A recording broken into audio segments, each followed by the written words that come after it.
quando a nega nos convidou, eu acreditava que não era nem 15, né?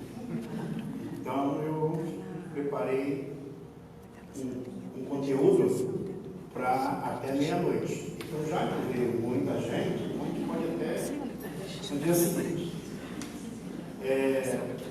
A gente vai trabalhar nesse tema, nesse conteúdo, que está nesta obra aqui, da nossa querida Marlene Nobre. Assim que ela lançou essa obra, nós tivemos a oportunidade de estar lá em São Paulo, quando ela fez um seminário a respeito desse conteúdo. E ela já fez esse seminário em diversos lugares, inclusive fora do país. Então vocês podem entrar lá no YouTube, tem vários material dela, né, explicando muito bem, melhor do que eu vou falar hoje, a respeito desse assunto. Para quem não sabe, Marlene Nobre é a presidente da Associação Médica Espírita do Brasil, ela é médica, e ela percebeu que nas obras de André Luiz tinha um conteúdo específico em relação a essa problemática da mediunidade e em relação à própria obsessão. E ao longo do tempo, nós verificamos que esse tema é importantíssimo para o trabalhador espírita. Então é um conteúdo que depreende que aqueles que buscam esse conteúdo já conhecem a doutrina espírita, porque nós vamos tratar hoje de conteúdos que falam da parte prática do espírito. E quando se fala da parte prática da doutrina, se fala de pessoas que já estão envolvidas já há algum tempo com o conteúdo espírita. Então, provavelmente, a gente não vai estar trazendo algum significado de algumas questões, mas não vamos estar trazendo as informações em relação a isso. Bom, nós vamos trabalhar da seguinte forma: nós vamos estar expondo um conteúdo inicial, depois podemos abrir para a questão, para as perguntas, pode levantar o braço para a pergunta. As perguntas devem ser feitas dizendo baseado em que livro, qual capítulo e, naturalmente, o número da página do livro que vocês estão perguntando. Se não tiver essa informação, aí eu não posso responder. Fica difícil. A gente deve dar uma paradinha aí por volta das 4h30, das 4h15 para as 4, ali. E às 4h20 nós retornamos para continuar nosso bate-papo, que deve ir até às 17h30. Nós trouxemos alguns livros que falam sobre a prática espírita, o passe, né, o atendimento fraterno, e esta obra da nossa querida Ivone, da Marlene Nobre, ela esgotou. Nós estamos fazendo esse seminário em vários lugares da nossa Federação Espírita Catarinense, não consegui um grupo lá que dizem que vai ter que imprimir de novo a obra, devido às pessoas estarem uma grande procura. Aqueles que desejarem, está aqui o meu WhatsApp, né? Manda solicitando, e depois a gente responde. A obra custa R$55, e depois a gente avisa quanto é que vai ser, em torno de R$10 ou R$11, para ser mandado pelo correio. Mas se tiver grandes solicitações e quiserem tirar aqui na casa, nós mandamos todos para cá e o pessoal tira aqui depois, tá? Combinado? Então, se desejarem, podem pegar. Inicialmente, nós vamos relatar um fato, já que o nosso querido Bezerra de Menezes, nós fizemos uma homenagem a ele agora, dia 29 desse mês. Ele, se tivesse reencarnado, completaria 188 anos de existência. Ele que foi considerado para nós aquele espírito que ainda continua trabalhando no movimento espírita, e quem já teve a oportunidade de ouvir, através do nosso querido Divaldo, as mensagens do nosso querido Bezerra de Menezes. Bezerra de Menezes é essa figura ímpar que ele teve a oportunidade de ir para uma esfera superior, mas preferiu ficar aqui na Terra. E o interessante é que num dos diálogos dele com o Divaldo Pereira Franco, narra-nos Divaldo que, estando o Dr. Bezerra de Menezes no seu consultório de medicina, lá no Rio de Janeiro, chegou um pai trazendo a sua filha vestida masculina, com camisa de força, principalmente trazido por dois enfermeiros muito fortes. E o pai chegou na presença do Dr. Bezerra de Menezes e disse: Dr. Bezerra, eu vim trazer a minha filha, porque ela enlouqueceu. E se o senhor não puder curá-la, eu vou matá-la e depois vou me matar. E doutor Bezerra de Menezes, ao olhar aquela jovem, com o corpo não higienizado, os dentes tinham todos quebrados, porque cada crise que ela dava, ela tentava morder as coisas, as pessoas, as gengivas sangrando, as unhas tinham crescido de tal forma que tinham penetrado na carne. Era um trapo humano, e ao ver aquela cena, o doutor Bezerra de Menezes percebe que junto a ela havia um espírito que a apenazava. Ele se aproxima da jovem e ela tenta, naquele movimento, se livrar da camisa de força. Doutor Bezerra de Menezes a abraça, no momento que abraça, ele começa a chorar e diz assim: meu irmão, nós somos dois infelizes. Você, que o ódio te enlouqueceu, e eu, se eu fosse o verdadeiro servidor do Cristo, lhe acalmaria em nome de Jesus. E ele percebeu que a jovem tentava mordê-lo, mesmo com a boca sangrando, mas naquele instante, nesse abraço, que o doutor Bezerra de Menezes ali começou a chorar, percebeu que em um determinado momento a jovem começou a se acalmar, porque o espírito que estava com ela começou a chorar também. E o doutor Bezerra de Menezes percebeu que podia tirar a camisa de força, e foi liberando os braços, a camisa de força, para liberar os braços da jovem, até que o pai disse: não faça isso, doutor Bezerra, não faça isso, ela vai lhe agredir. E ele disse: se ela me agredir, eu mereço.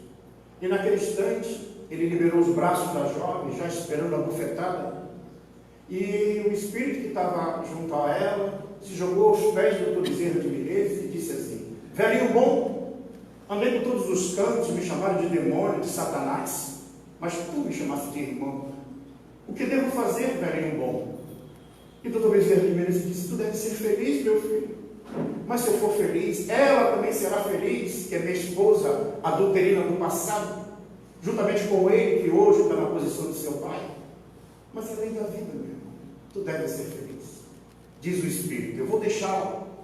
Não por causa deles, que ainda continuam odiá-los. Eu vou deixar porque encontrei alguém que me resolveu amar. Se desligou o Espírito, havia se passado 12 anos daquele processo de subjugação. A jovem recobra a consciência, o pai a abraça, choroso. O doutor Bezerra recomenda outros tratamentos, e aí vai embora, levando a jovem o pai. Essa cena já nos mostra a diferença do que é estudar a doutrina espírita. Quando eu estudo a doutrina espírita, eu descubro que todos nós somos filhos de Deus. Nenhuma alma foi criada para o mal. Não existe a alma criada no intuito de ser demônio, salvo do mal. Todos nós somos filhos de Deus e todos têm oportunidade. Veja que no diálogo ele diz: eu andei por todos os cantos e me chamaram de demônio, de Satanás, mas tu me chamaste de irmão.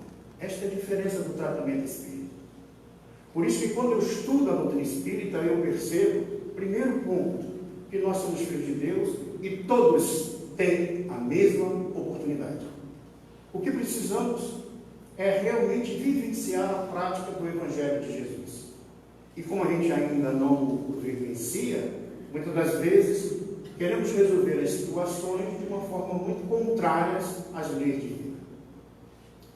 Jesus, quando esteve entre nós, ele nos orientou em relação a amar o próximo como a si mesmo. Amar a Deus sobre todas as coisas e o próximo como a si mesmo. Isso há cerca de 2000 anos.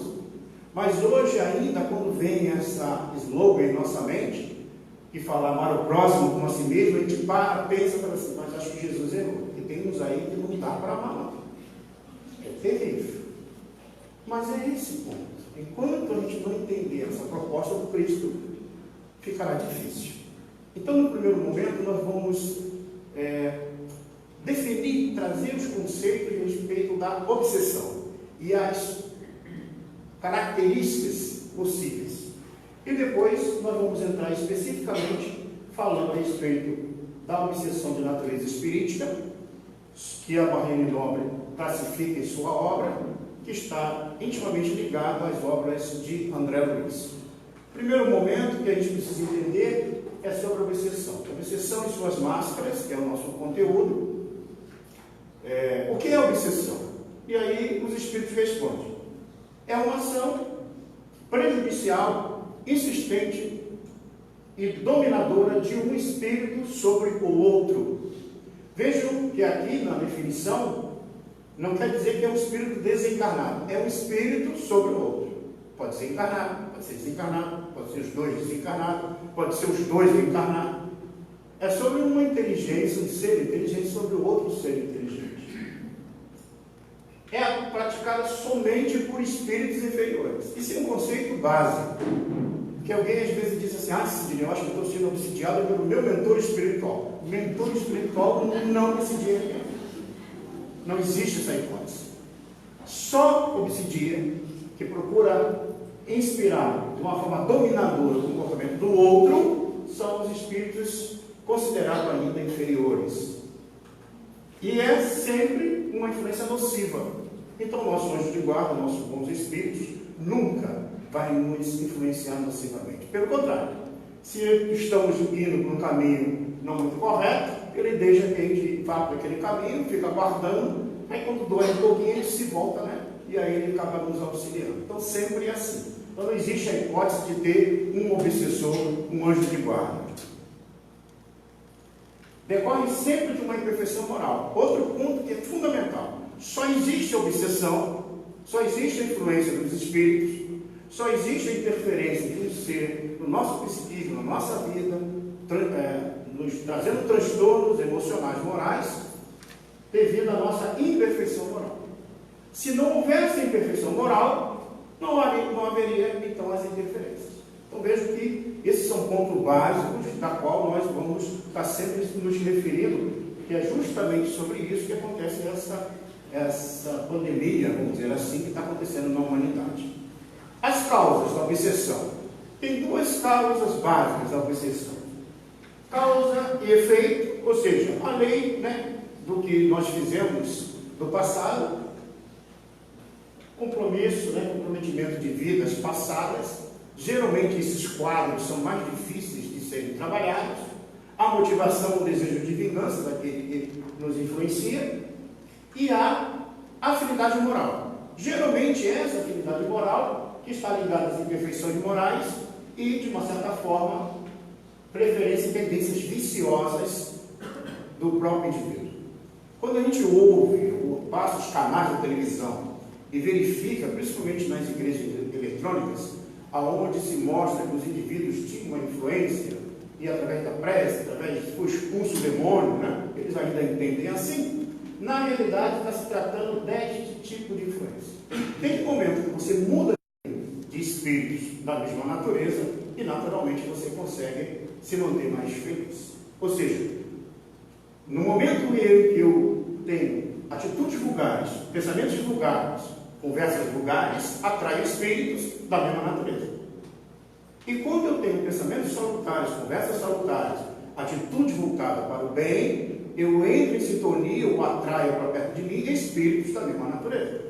Então veja que isso aqui ligado às tendências instintivas nossas, tendências viciosas, quando eu as controlo e as modifico, naturalmente essa influência dos espíritos, a causa, ela deixa de existir, ou se elas existem, é fácil de ser identificada. O processo sempre vai ser uma sintonia mental, ou seja, há uma sintonia com a nossa mente, os nossos pensamentos, ligações psíquicas nossas, um envolvimento fluídico, porque requer tempo para que essa influência, dependendo do grau dela, a intensidade dessa influência precisa ser, de uma certa forma, haver esse envolvimento fluídico, nós vamos ver alguns casos, e um dos princípios básicos, né, a motivação, vai ser a hipnose, a estrutura de hipnotizar, ou seja, através de situações que vão se repetindo e vão chegando a várias características.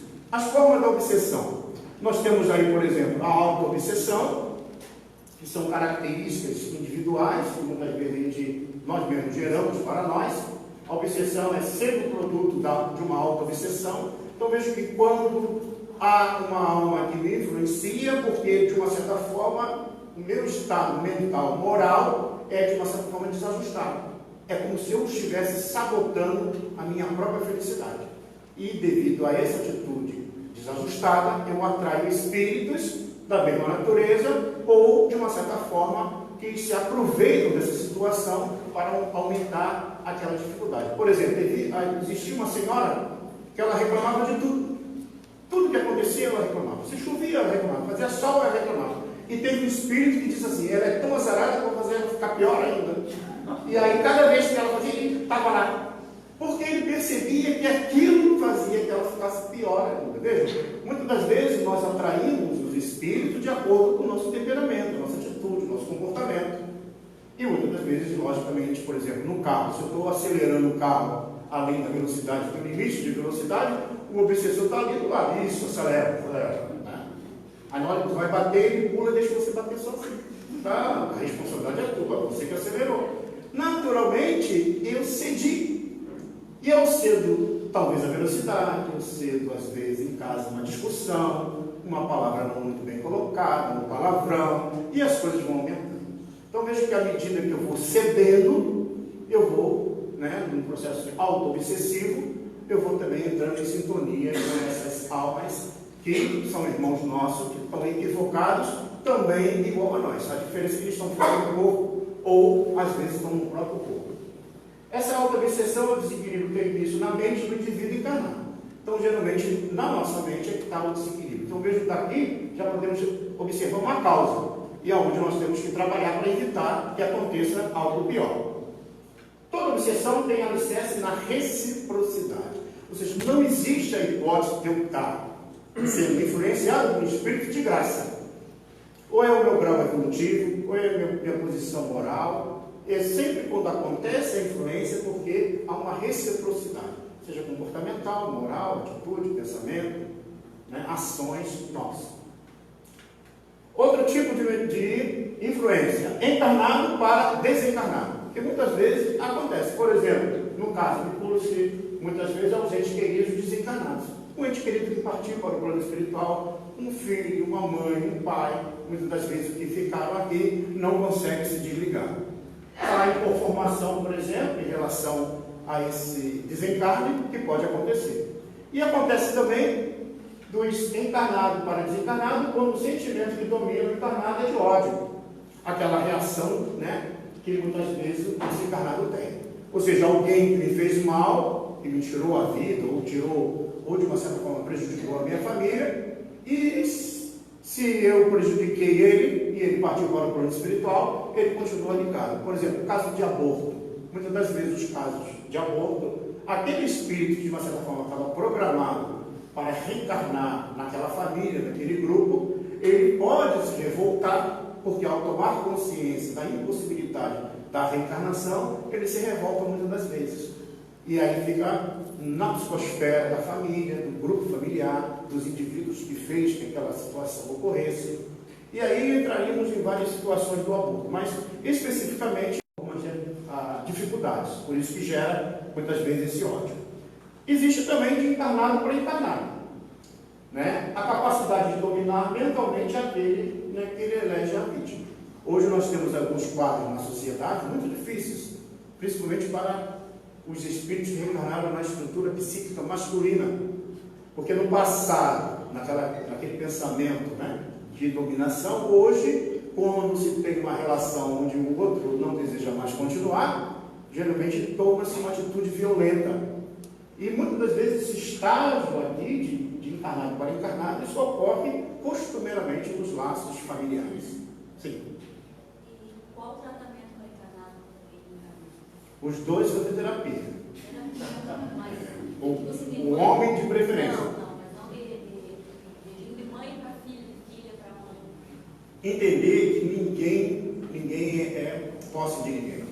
Geralmente existe aí uma necessidade de proteção. A proteção é necessária, é normal, mas eu não posso considerar que meu filho me pertence. Minha filha me pertence. Se o filho acha que pertence à mãe. Exatamente. Então são laços fluídicos. Aí ela tem um espírito com ela que está influenciando Não. E com as outras pessoas ela não é. É só com uma determinada pessoa. Geralmente, às vezes, são os traços de vidas passadas, de almas muito ligadas, que ao reencarnarem juntas, mudam as posições para poder retemperar as relações, mas não conseguem. Por exemplo, almas que foram amantes de vidas passadas, quando reencarnam em posições diferentes de mãe, filho, ou algo nesse sentido, né? Aí gera essas deficiências muito sérias. Eu vou ter alguns casos mais à frente, onde eu vou tratar um pouco sobre esses fatos. E o tratamento seria o que? Terapia ou alguma coisa? Veja bem, tem que fazer um tratamento para o pequeno, a criança, né, para o jovem, o adulto, seja o que for, e também para a mãe entender como é. E aí, às vezes, nessa situação, tem um processo educativo. Como é que foi o processo educativo dessa criança? E esse processo educativo é muito difícil. Mas a gente vai voltar nesse ponto, e aí podemos abordar um pouco mais detalhado, tá? Bom, vejam que aqui a gente está falando de indivíduos que estão encarnados no corpo físico, que têm essa predominância comportamental, seja financeira ou até mesmo de mando sobre o outro, e traz muita dificuldade nesta relação. Mascara-se com o nome de paixão, de ciúme, inveja, ódio e etc. Então, geralmente tem essas características do ciúme, que a gente diz que é amor, mas não, é patologia, né? É desequilíbrio. A inveja, pela muitas vezes a posição que a pessoa se encontra, ou ódio. Há espíritos, por exemplo, que ao reencarnarem juntos, se percebem de vidas anteriores as animosidades que tiveram em outras existências. E ao chegar no corpo físico, começa a vir essas reminiscências do passado, que ele precisa ser, na realidade, educado nesse processo. A Casa Espírita, gente, tem os grupos de estudo. Para a juventude, para as nossas crianças, para os jovens, tem a evangelização. Ele entender que ele é um espírito imortal. Quando esses conhecimentos começam a ser passados para essa geração, seja as crianças e o adolescente, ele tem maior facilidade de entender o significado da relação familiar. E essas relações familiares, elas são de suma importância para o nosso crescimento. O único cuidado que nós temos que ter é que quando a gente não orienta nossos filhos devidamente, aí nós temos dificuldade. Por exemplo, uma mãe que ao lidar com a criança quando pequenina, e ela muito ligada à mãe, e essa ligação com a mãe é uma ligação afetiva muito forte, e ele muito pequenino. Quando a mãe recebe uma visita e vem uma outra criança, e ela pega a criança no colo, e ao pegar a criança no colo, nesse momento que ela está com a criança no colo, o pequeno está chorando, porque não quer que ele vá para a cola da mãe. E aí depois a visita vai embora, a mãe vira para o pequeno e diz assim: mamãe não gosta de você, porque você agiu assim. Ele começa a chamar a atenção da criança. Na próxima vez, ele pensa assim: eu quero que minha mãe goste de mim. Não que ele pense racionalmente, mas ele quer o afeto da mãe. O que ele faz? Ele evita o ciúme. Ele se move de ciúme, mas para ter o afeto da mãe. Quando acontece de crescer, o adolescente começa a ter esse comportamento, depois se torna um adulto desajustado. Quando na realidade a conversa poderia ser outra. Em vez de chamar o filho e dizer que a mãe não gosta dele, abraçá-lo e dizer: mamãe te ama muito. Não é correto. Então veja que a maneira de educar gera, de uma certa forma, sérios comportamentos posteriores. Aí nós temos de desencarnado para desencarnado, no além, muitas obsessões entre os espíritos, por idêntico motivo das ocorrências na face da Terra. Então a gente se odiava aqui e continua se odiando no plano espiritual. Muitas das vezes essas perseguições continuam. Nós temos aí a obsessão recíproca entre os dois, que vivem o mesmo regime de comunhão de pensamento e paixões e vibrações diferentes. E nós temos as do desencarnado, que é justamente o que nós mais falamos, né? Do desencarnado para o encarnado. Então, sempre quando a gente se refere à obsessão, se refere a alguém, um espírito que está nos atrapalhando a existência, como se nós fôssemos a vítima e ele é o algoz. Quando na realidade ele foi o algoz, foi vítima no passado, e quem foi o algoz foi eu. Vejam uma cena que eu relatei para vocês na abertura, a respeito daquele marido que foi traído. Agora ela reencarna com aquele que interferiu na sua existência, agora na posição de pai, mas ele não entende, não perdoa, e quer fazer ela sofrer e também o pai sofrer. Então veja que a situação, embora mudou a posição na reencarnação, mas continua ainda as influências de vidas passadas. E, por último, as obsessões recíprocas, tá? Que acontecem entre os indivíduos. Daí, então, nós temos esse quadro aqui. Isso aqui é só para a gente fazer uma introdução dos tipos de obsessões que muitas vezes nós estamos sujeitos a ter. De encarnado para encarnado, de desencarnado para desencarnado, de encarnado para o desencarnado, desencarnado daquele que está fora do corpo para aquele que está no corpo, a obsessão recíproca e a auto-obsessão. Então vejamos que quando falo de obsessão, dessa patologia, nós estamos falando da obsessão de uma forma geral em várias características. Se enquadrar em uma delas depende de análise, de conversa, naturalmente de uma percepção. Nas clínicas médicas ou psiquiátricas ou até mesmo psicológicas, se o profissional não tem essas informações sobre obsessão espiritual, ele pode enquadrar somente na visão obsessiva do transtorno psíquico do indivíduo. Mas se ele tem uma visão um pouco mais na visão espírita, ele pode identificar algumas características que se apresentam. Por isso que há uma necessidade que esse conhecimento se torne mais público para as pessoas, né? O nosso codificador, em O Livro dos Médiuns, ele vai falar sobre a intensidade da obsessão. Por exemplo, a obsessão simples, a obsessão por fascinação e a obsessão por subjugação. A obsessão simples, muitas das vezes, é aquela que eu posso me desvencilhar. Por exemplo, eu percebi na hora que eu estava sentado aqui, que tinha algumas pessoas chegando e estavam falando de mim. Percebi? E começaram a falar alguma coisa sobre mim. Então veja, é um tipo de obsessão que às vezes tem. Eu penso que estavam falando de mim, mas depois não, acho que não, estavam falando outra coisa e tal. Ou seja, é algo que eu entro no desequilíbrio e num dado momento eu retorno raciocínio e eu consigo me desligar. É aquela situação, por exemplo, que o espírito vem no teu ouvido e fala assim: fechou o carro? A metade agora vai lá fora ver se o carro está fechado. Porque aquele momento que você recebe aquela perturbação, você diz: não fechei sim. E também, se não fechei, deixa. Né? O outro relaxa. Às vezes você mora lá, não desce no primeiro andar, desce. Eu desliguei o ferro. Aí tem que perguntar: será que eu fechei a porta? Né? E são essas questões pequeninas que geram um comportamento. Acho que tinha que dar um aqui, professor.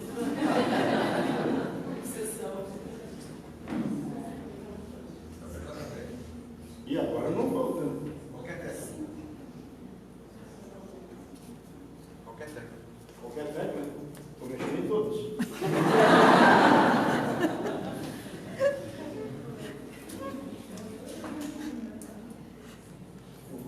Acho que ele desligou.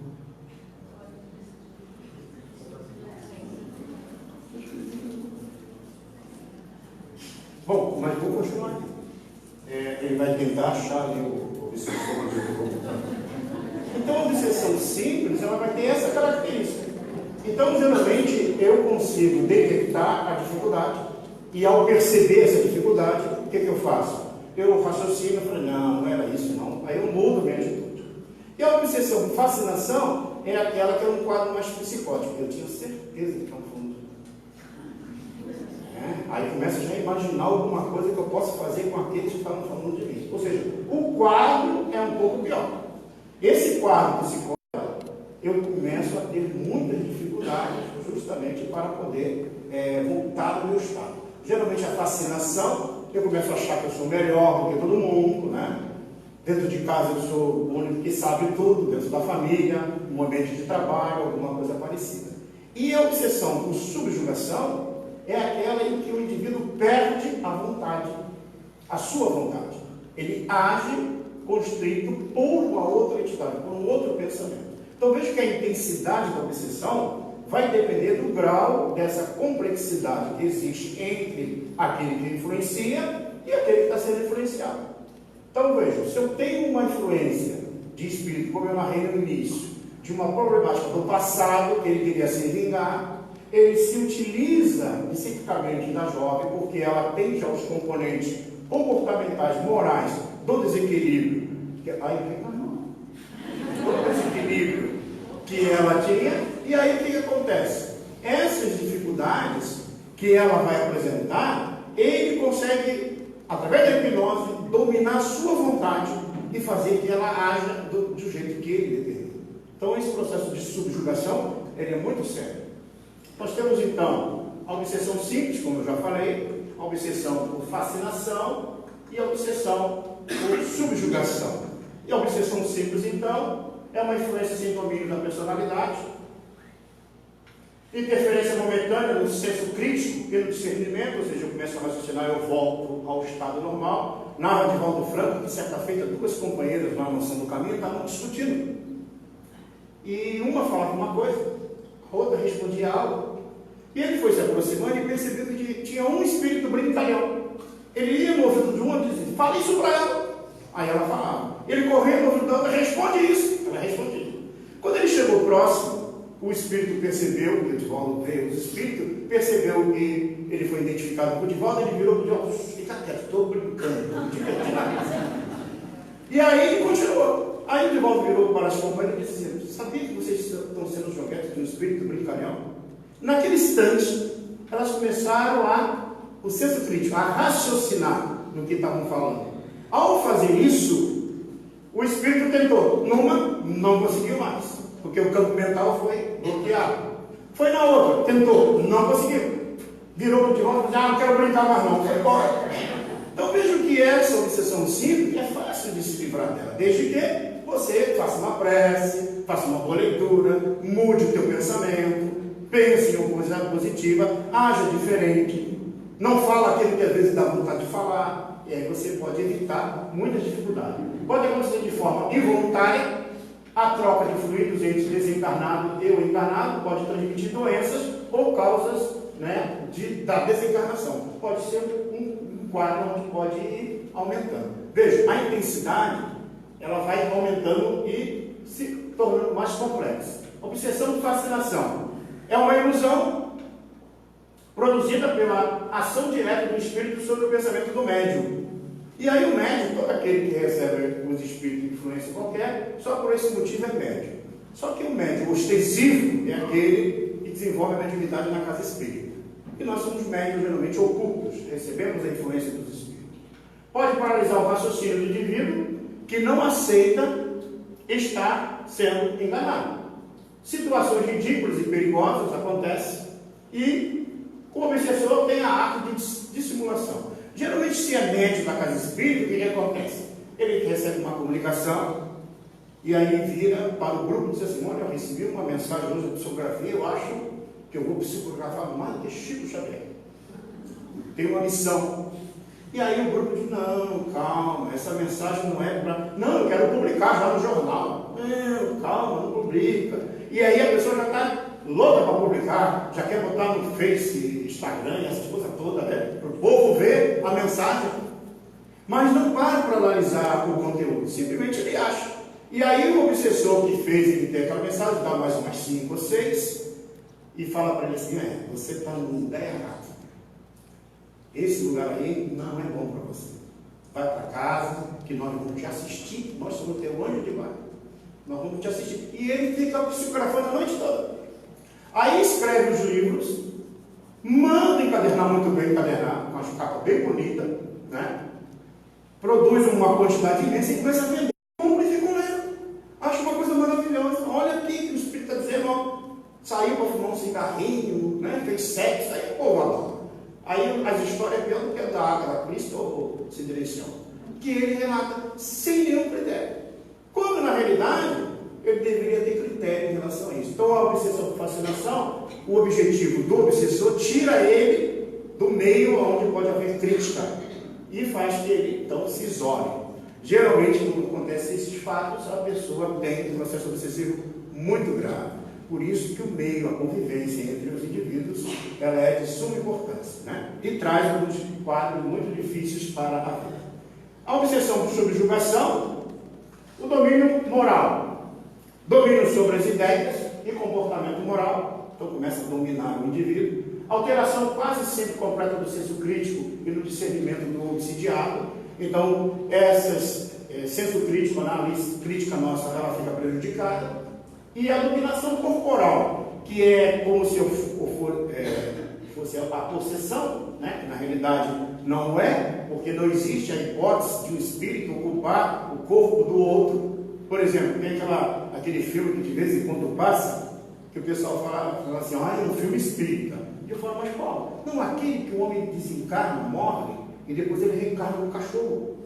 E aí começa a atender o filho, né? Começa a viver com a família, aquela atenção que ele não tinha como encarnar. Veja, se eu estudo a doutrina espírita, eu começo a ver que esse princípio está errado. O espírito que chegou na fase hominal, ele não retroage, ele não é possível reencarnar numa fase anterior à humanidade. Isso é impossível. E da mesma forma, o cachorrinho que dorme conosco, o gatinho, desculpa eu falar isso, acho que eu nem vou falar, que dorme conosco, que está na nossa cama, não vai ser nosso filho na próxima reencarnação. Porque o pessoal, mas não, nós temos que ter afetividade pelos animais. Mas a alma do animal ainda precisa passar uma elaboração. Segunda parte do Livro dos Espíritos, sobre os 3 reinos, capítulo 12. Leiam, aí vamos entender sobre isso. Então, quando eu tenho esse entendimento, eu vou verificar. Então, veja, não há possível, né, do espírito ter que reencarnar numa estrutura anterior.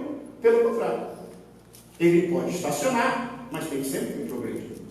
O domínio temporário sobre o organismo do obsidiado. Há situações desse processo, né, de domínio corporal, que Allan Kardec narra de uma situação que está em Livro dos Médiuns, de um jovem, um rapaz, que o espírito obsessor queria humilhá-lo. E o que ele fazia? Sempre quando ele estava na rua, se passasse com uma jovem, ele fazia ele ajoelhar e pedia a jovem em casamento. E depois ele voltava, não era isso.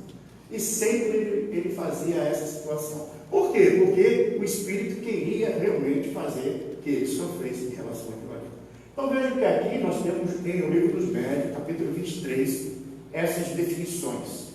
André Luiz, ele então vai trazer uma classificação também. A intensidade nós podemos entender que pode ser a obsessão simples, a obsessão por fascinação e a obsessão por subjugação. As características obsessivas é que podem ser diversas. Por exemplo, André Luiz, ele vai trazer uma classificação diferente. Na realidade, essa classificação ela existe no livro de forma dispersa e a nossa irmã Marlene Nobre, que hoje já se encontra no plano espiritual, ela fez essa classificação. Então, a classificação que ela coloca é que divide o grupo das informações apresentado por André Luiz em 2 grupos. As obsessões de natureza anímica, quando a gente fala sobre a natureza anímica, é a ânima, a alma da própria pessoa, do próprio indivíduo.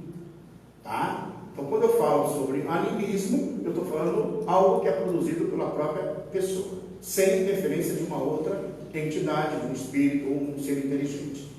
E as obsessões de natureza espirítica, onde há interferência do espírito naquele comportamento. Lembrando, né, que quem desejar o livro, manda o WhatsApp. Isso é propaganda, gostasse, né? Propaganda também na palestra. A obsessão de natureza. A obsessão de natureza anímica.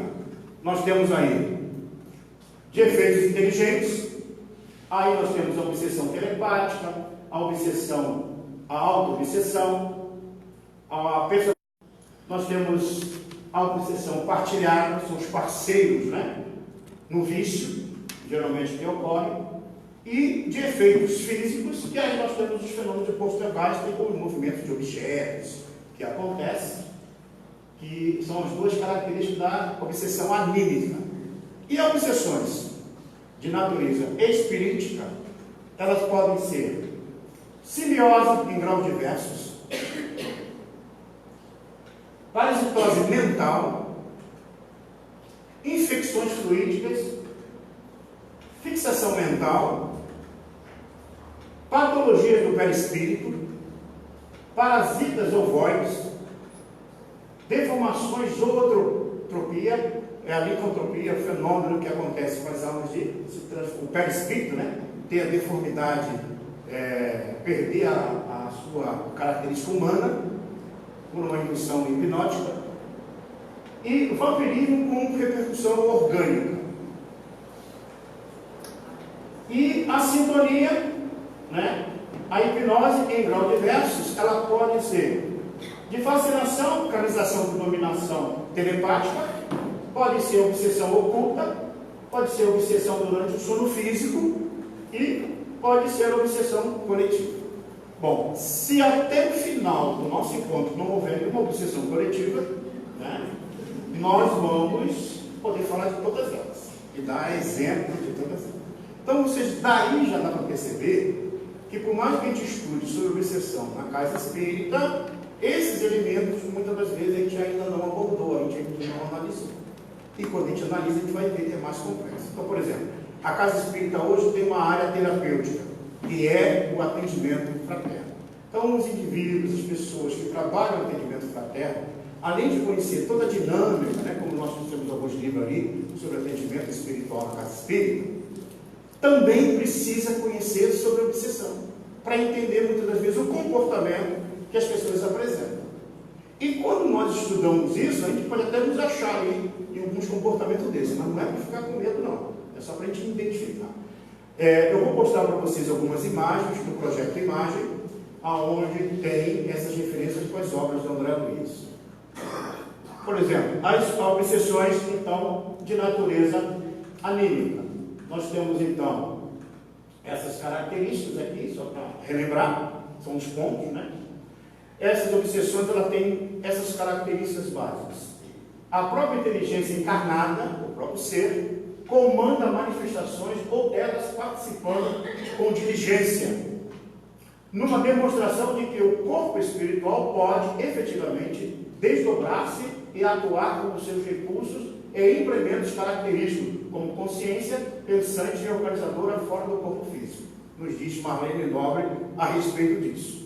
Então, essas obsessões de efeitos inteligentes, né, e de efeitos físicos, nós temos aí algumas características anímicas que acontecem com o movimento de objetos, quando esse fenômeno ocorre, que muitas das vezes a gente tem que tomar cuidado para não classificar o movimento de objeto com coisas que são naturais. Certa feita, eu comecei o espiritismo aos meus 14 anos de idade. Hoje eu tenho 25, mas na época eu comecei com 14, lá no Rio de Janeiro. E certa feita, lá com meus 17, 18 anos, eu estava lendo o Livro dos Médiuns, de noite, próximo da meia-noite. Está vendo que a coisa está piorando, né? Próximo da meia-noite, sozinho na sala. E o capítulo, Lugares Assombrados. E eu comecei a ler aquele capítulo e de repente eu escutei um barulho. Quando eu escutei um barulho, eu já imaginei, deve ser algum espírito que quer se comunicar comigo. Fenômeno de posto da caixa. O nome é até bonito, né? Na realidade, era medo puro. A vontade era correr para o quarto, né? E me trancar no quarto de medo. Mas aquele instante que eu escutei aquele barulho, eu parei de ler. Aí fiquei esperando o espírito, e nada de espírito aparecer. E o barulho continuava. E o medo aumentando. Até que eu morava numa casa, na época, não tá? E de repente, no portal assim, tinha um buraquinho, saiu uma baratinha. Aí eu voltei a ler o texto. Dizia Allan Kardec: muitas vezes os barulhos insólitos à noite são produzidos por estalidos de madeira, por insetos. Eu falei, se tivesse lido, não tinha me assustado. Então veja, o que Allan Kardec faz quando ele apresenta? Senão eu vou começar a espiritar tudo. Estou em casa passando a roupa, lá a camisa, e estou vendo o final da novela, queima a camisa, foi obsessor. Foi não, foi falta de cuidado. Está lá, queima a comida, foi obsessor, fez eu queimar a comida, salguei demais para não obsessor. Foi não, foi falta de cuidado. Então veja, eu começo a colocar a culpa nos espíritos, aquele que não é. Então por isso que eu tenho que tomar alguns cuidados para evitar de colocar aquilo. Tem um espírito obsessor que certa feita, ele apresentando uma reunião mediúnica, ele disse assim, ele queria prejudicar as pessoas, ele virou para o doutrinador e disse: eu não vou mais obsidiar ninguém. E aí o doutrinador, né, quem conta essa história, o Mariano, lá da Bahia, ele falou: poxa, que coisa boa. Não, é porque é o seguinte, quando eu chego perto dessa turma, é tanta tarja preta que essa turma toma, que eu já vejo todo mundo prejudicado, e eu fico com pena. E agora eu estou orando por elas, eu estou me melhorando.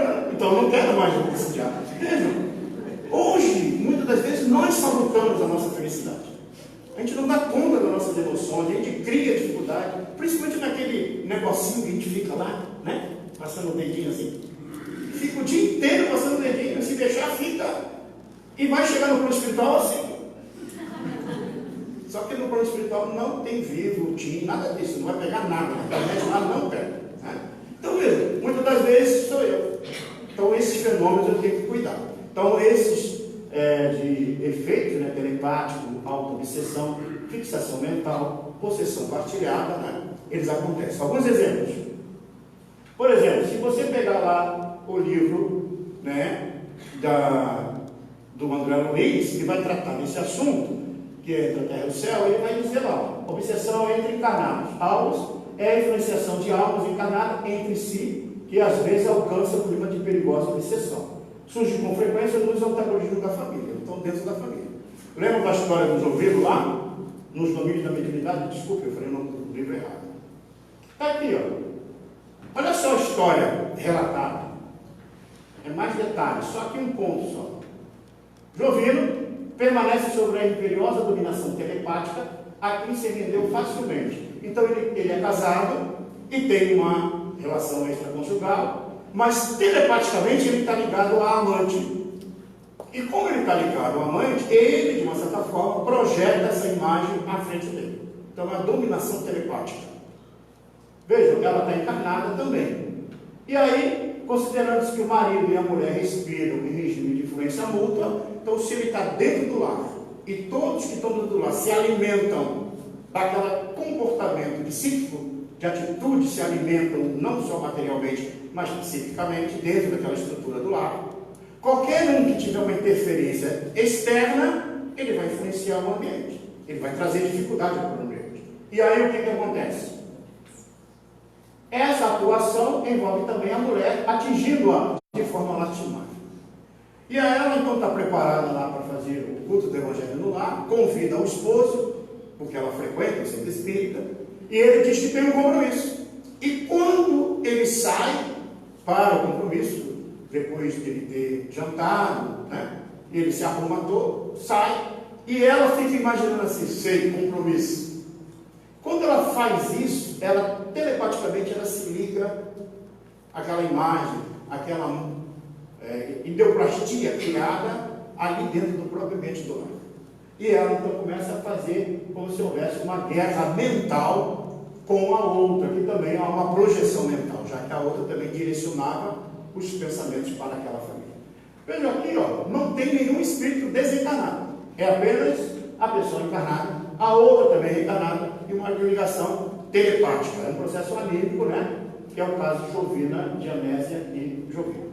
Então é interessante que esse fenômeno pertence à sintonia da mediunidade hipnótica, que ela vai, de uma certa forma, trazer dificuldade para nós.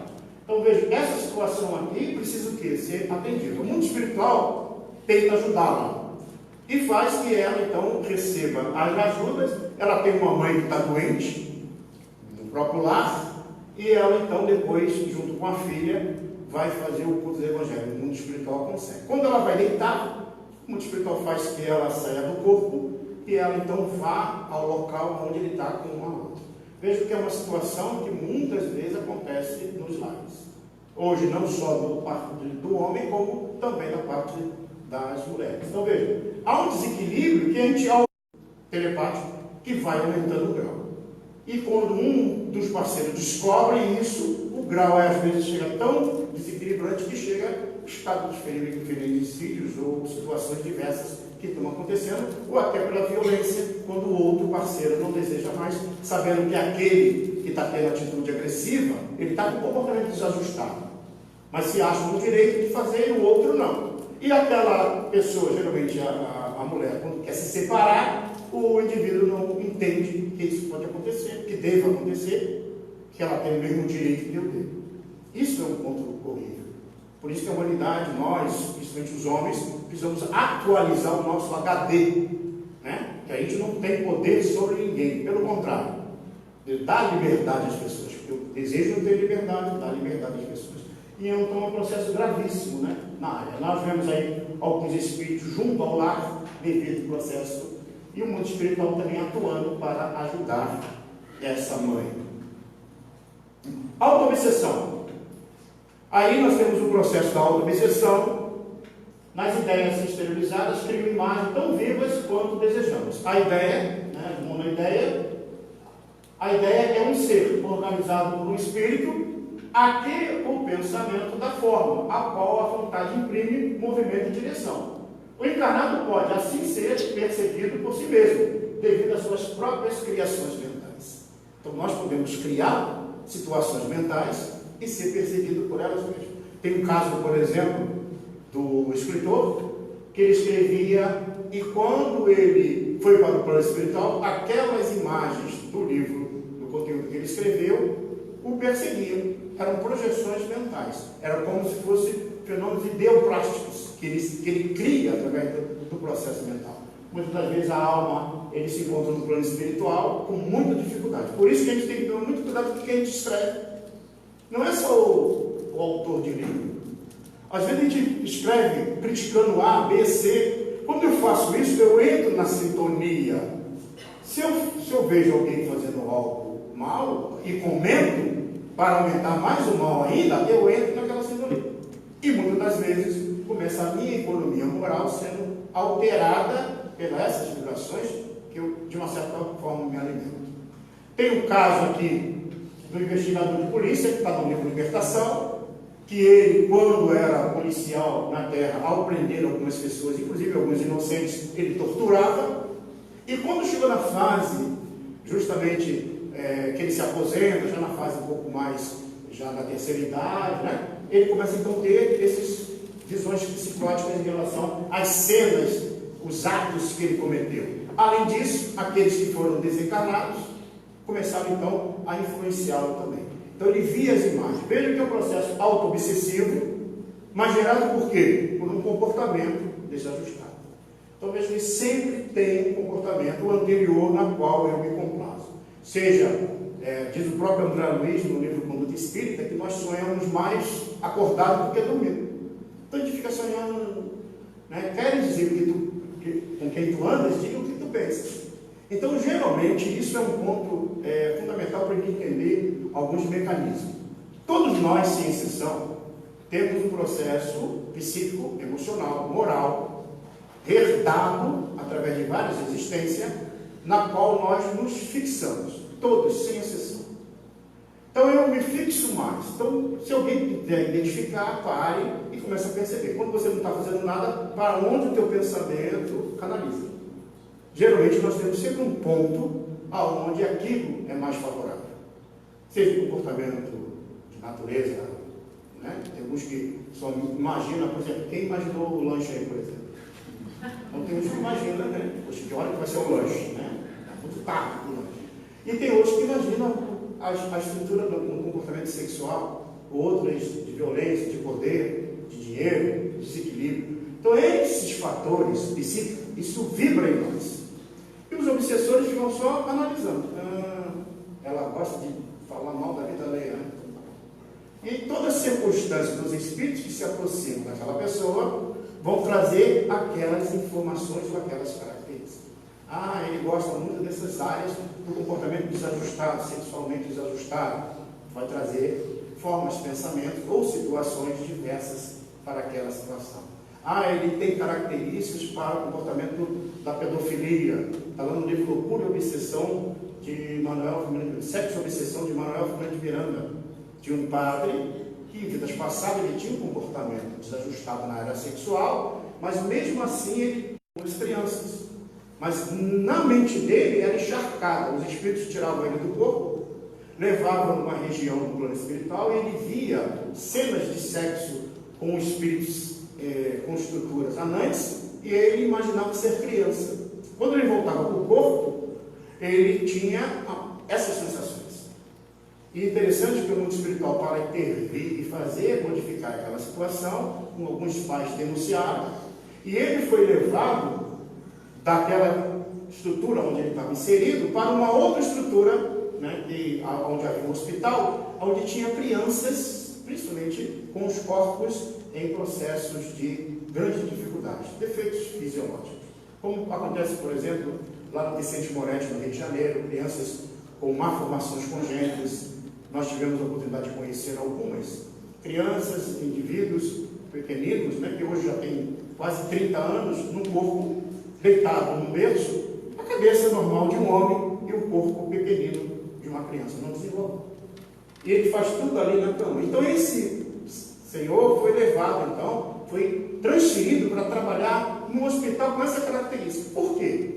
Ele precisava agora receber ou perceber corpos com defeitos para ele poder começar a disciplinar aquele comportamento desajustado que ele tinha. Então, quando ele ajudava a limpar uma criança, né, limpava, ela tinha feito tudo ali na cama, ele ia atender outra, quando ele voltava a outra, ela tinha sujado de novo. Então, foi a única maneira que o mundo espiritual encontrou para que ele pudesse mudar. Veja que muitas das vezes nós somos auxiliados, outros são denunciados pela sociedade, outros recebem a punição. Então, tudo isso faz parte de um componente psíquico, aonde eu me desajusto e vou gerando comportamento. Logicamente, tem uma influência espiritual, porque eu permito que isso aconteça. Então, muitas das vezes, essa cena comportamental nossa. Agora, ele, como policial, se ele cumprisse a lei, fizesse tudo que tem direito corretamente, sem utilizar a violência desnecessária, por exemplo, ele não teria esse problema. Então, veja que a gente pode estar na posição que deve coibir, talvez, as dificuldades, as problemáticas, mas não podemos usurpar a nossa atitude, depois gera dificuldade para nós mesmos. A fixação mental, então, como eu já disse, de personalidade antiga. A personalidade humana, entre as criaturas terrestres, é mais conhecida, né, desconhecida do que o Oceano Pacífico. Ou seja, que muitas vezes a gente não. Tem gente que devia dizer para mim, Sidney, tu sabia que eu fui na vida passada? Eu acho que eu fui rei, eu fui rainha. Aí eu falo assim, mas por que tu acha? Não, porque eu estou sem nada, sem dinheiro nenhum. Eu acho que na vida passada eu tinha muito, gastei tudo, né? E agora, tem um amigo nosso que diz assim, Sidney, eu acho que eu não sou desse planeta. Aí eu falei, tá. De vez em quando tem umas perguntas bem interessantes para mim, né? Eu falei, mas por que não? Eu acho que eu não sou, porque eu não me sinto encaixado aqui na Terra. Aí eu disse para ele, você já ouviu o filme Nosso Lar? Quem viu o filme Nosso Lar aqui? Não, só para voltar a mente de você. Lembra que lá tem um umbral. Conhece o umbral? Lá na nossa casa espírita, alguns companheiros disseram assim, Sidney, ao assistir o filme Nosso Lar, eu achei terrível. Eu falei, o que foi terrível? Eu descobri que o umbral espírita é pior do que o inferno católico, né? Ele prefere o inferno católico. E ele disse para mim assim, Sidney, eu acho que eu não sou desse planeta.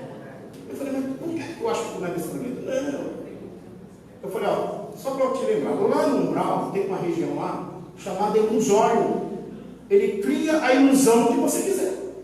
E aí depois você reencarna, fica com a ilusão, achando que é isso, eu sou de outro planeta, que tem o espírito, né, de Júpiter. E aí eu fico nessa divagação psíquica, se perdendo. E muitas das vezes, essas imagens que nós criamos para nós mesmos vai dificultar a nossa própria caminhada. E aquelas pessoas que dizem assim para mim que foi sem dinheiro nenhum, eu digo o seguinte, olha, não tinha tanto reinado para tanta gente assim. Tem gente sem dinheiro na Terra. Às vezes ele foi serviçal, lá no castelo.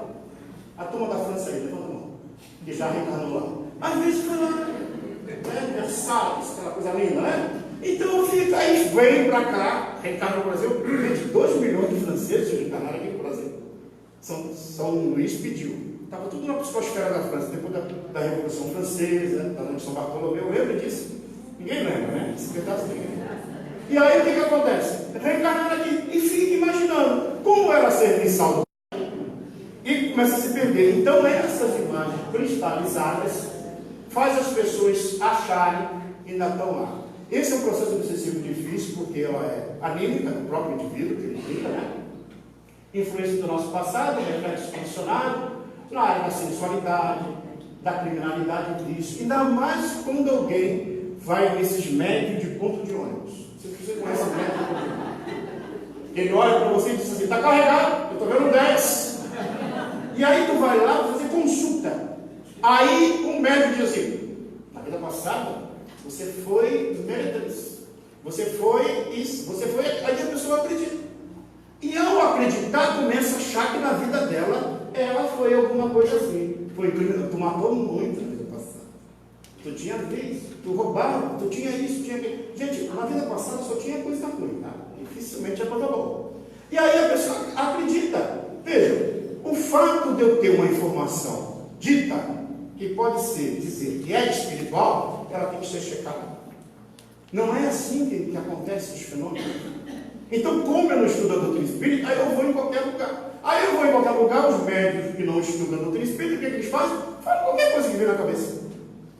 Ainda mais se tem um obsessor ali, diz que ele foi rei, foi rainha. E aí, velho, tem alguns reis e rainhas, que, principalmente da França, estão alguns reencarnados no Brasil, que estão andando pelas ruas. Às vezes mendigos, mas se você olhar espiritualmente, ele traz todas as características dele. Porque aquilo está intrínseco no seu perispírito. Mas ele passa aquilo ali, mas ele está sendo redisciplinado de novo, numa reencarnação talvez difícil.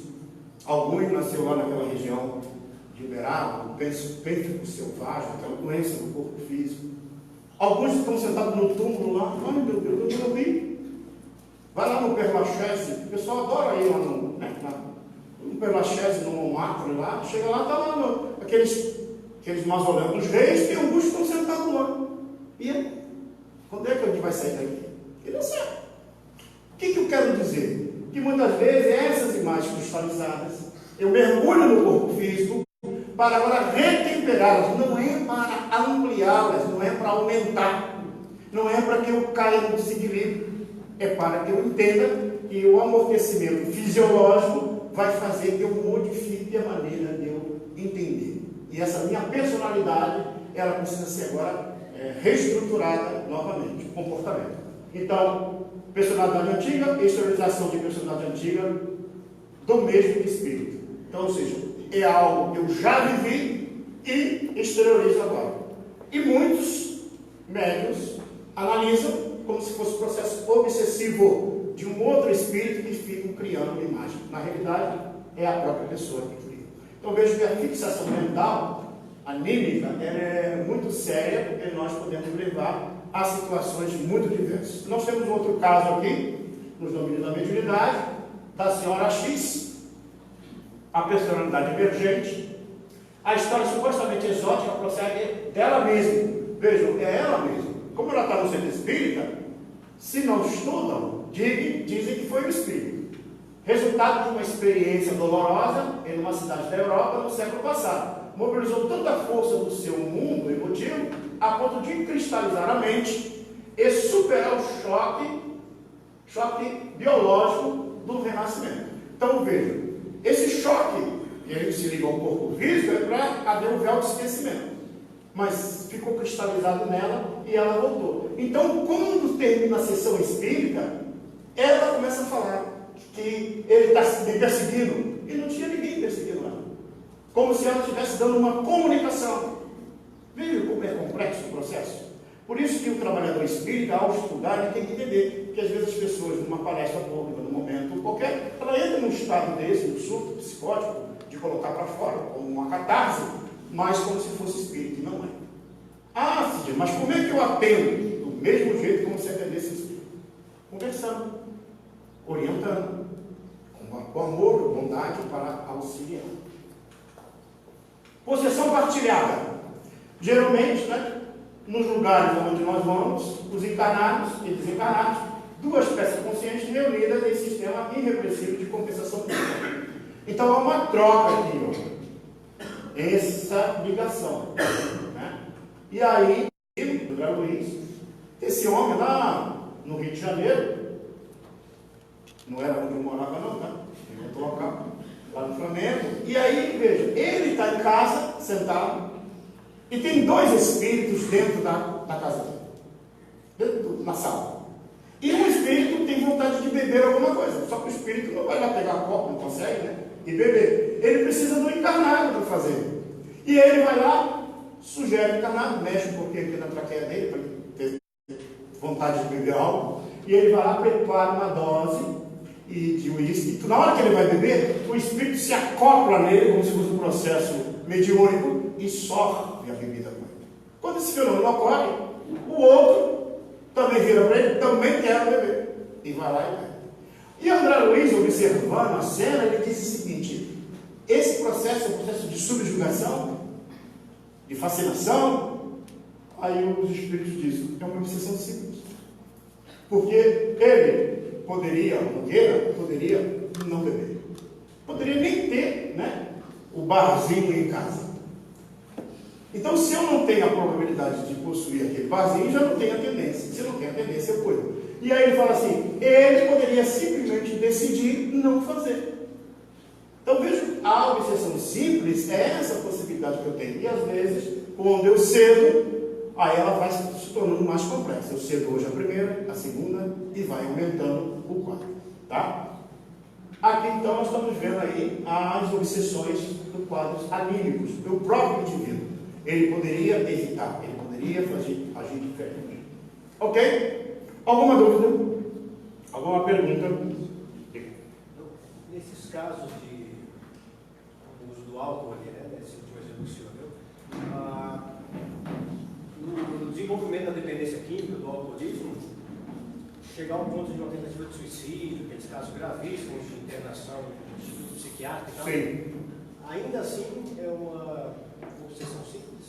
Não, veja bem, é aquilo que eu disse, ela começa simples porque eu já tenho uma tendência, ou seja, a minha tendência moral é achar que eu posso trabalhar um problema emocional com uma bebida, e aí eu bebo, não tem problema nenhum, só que esse grau ele vai aumentando, aquela intensidade, ela passa de simples, uma fascinação, que eu acho que ninguém tem que me dar opinião sobre nada, na minha vida, eu faço o que eu quero, o dinheiro é meu, eu gasto o jeito que eu quero, e daqui a pouco chega no processo de subjugação. Aí, quando há crise, por exemplo, delírio tremens, por exemplo, aí já chega o estágio mais desequilibrado do indivíduo. Há uma dependência totalmente do indivíduo. E essa dependência, quando começa a ocorrer num grau maior, pode chegar ao estado. Vamos supor que o obsessor, ele apenas deseja que você desestrutura a tua família, ele apenas quer que você desencarne. Então, você vai, toma o primeiro gole, aceita, não, final de semana, uma cervejinha, não tem problema, não, claro que não tem. Né? Também não.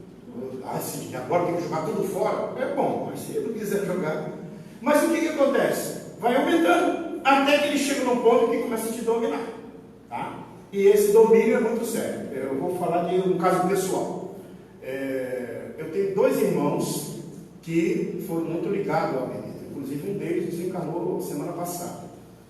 Então, ele bebeu muito e naturalmente teve muita dificuldade, até que ele tremia muito, toda vez que ele tremia, bebia, parava de tremer, até que ele teve uma crise maior, um deles foi por delírio tremens e tudo mais, e aí a gente aplicava o passe, depois ele disse que tinha alguém fazendo uma rumba nas costas dele, né, quando a gente aplicava o passe nele, e o outro, ele, há uma questão de 15 anos atrás, ele entrou por Alcoólicos Anônimos, parou de beber. E ao parar de beber, ele começou a fazer palestra do Alcoólicos Anônimos em vários lugares. Ele aprendeu a beber com os amigos lá no Fuzileiro Naval, quando ele serviu o Fuzileiro Naval. E aí ele, durante esse período, depois que ele foi para lá, pronto, não bebeu mais. Depois de 15 anos, quase, ou mais, ele começou a ter os quadros do Alzheimer, a dificuldade do Alzheimer. Até que nesse quadro de Alzheimer, internado, e depois de internado, já com as deficiências físicas também, porque eu, por exemplo, tenho 25, ele tem bem mais do que 25, tá? E aí, o que acontece? O médico chegou e disse que ele não tem mais jeito. O baço dele, o baço é a região do nosso corpo, onde está toda a estrutura do nosso sangue. Nosso sangue, nós temos 6 litros de sangue.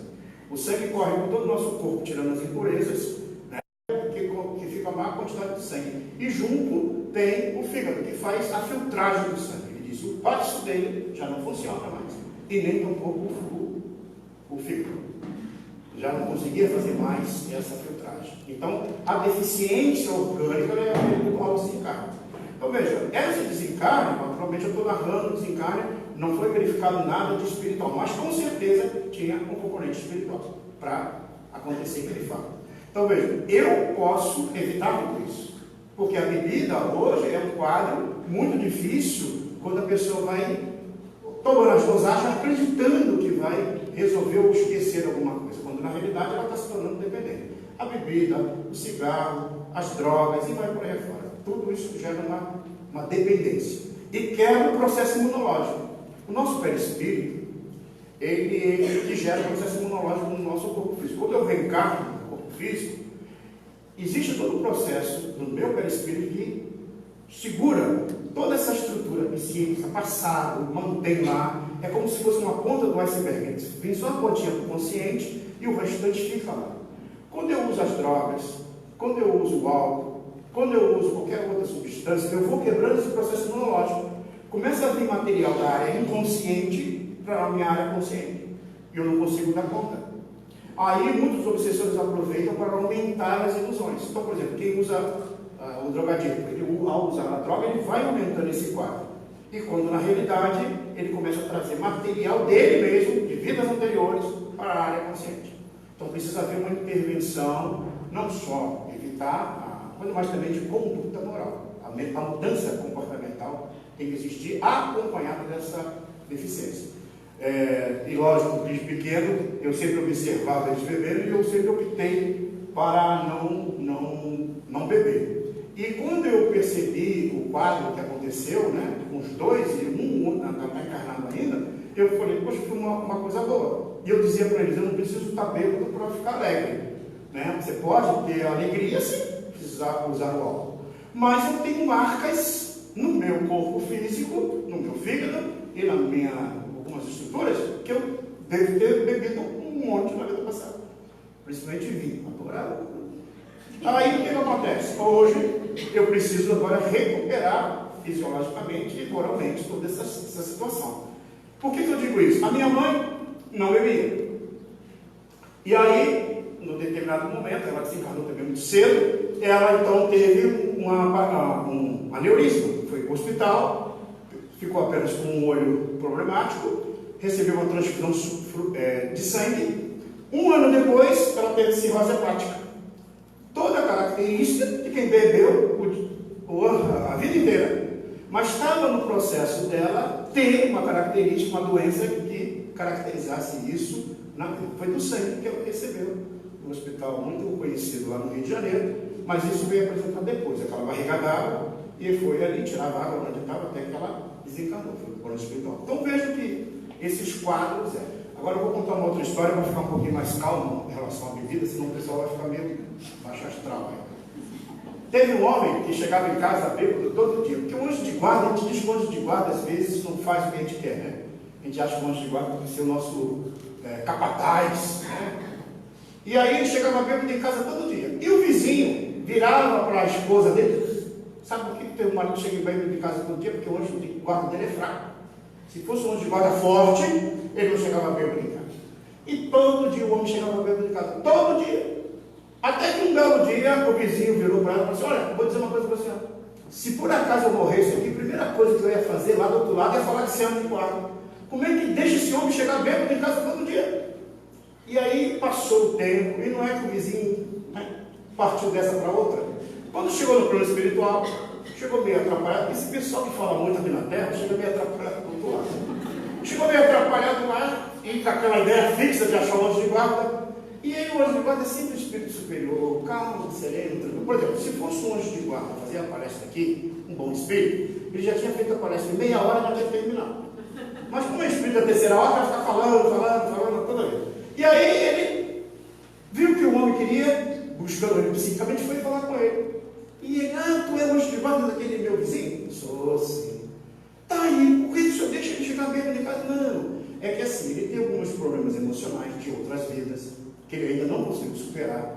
E nessa encarnação, ele ainda não consegue superar. Como ele não tem a lembrança do que aconteceu para trabalhar, ele busca algo como se fosse uma saída para poder apagar alguma coisa que está no seu psiquismo. Absurdo deixar ele chegar. Porque o pessoal da terceira ordem fala toda a vida que o anjo de guarda ficou ouvindo, deixou ele falar.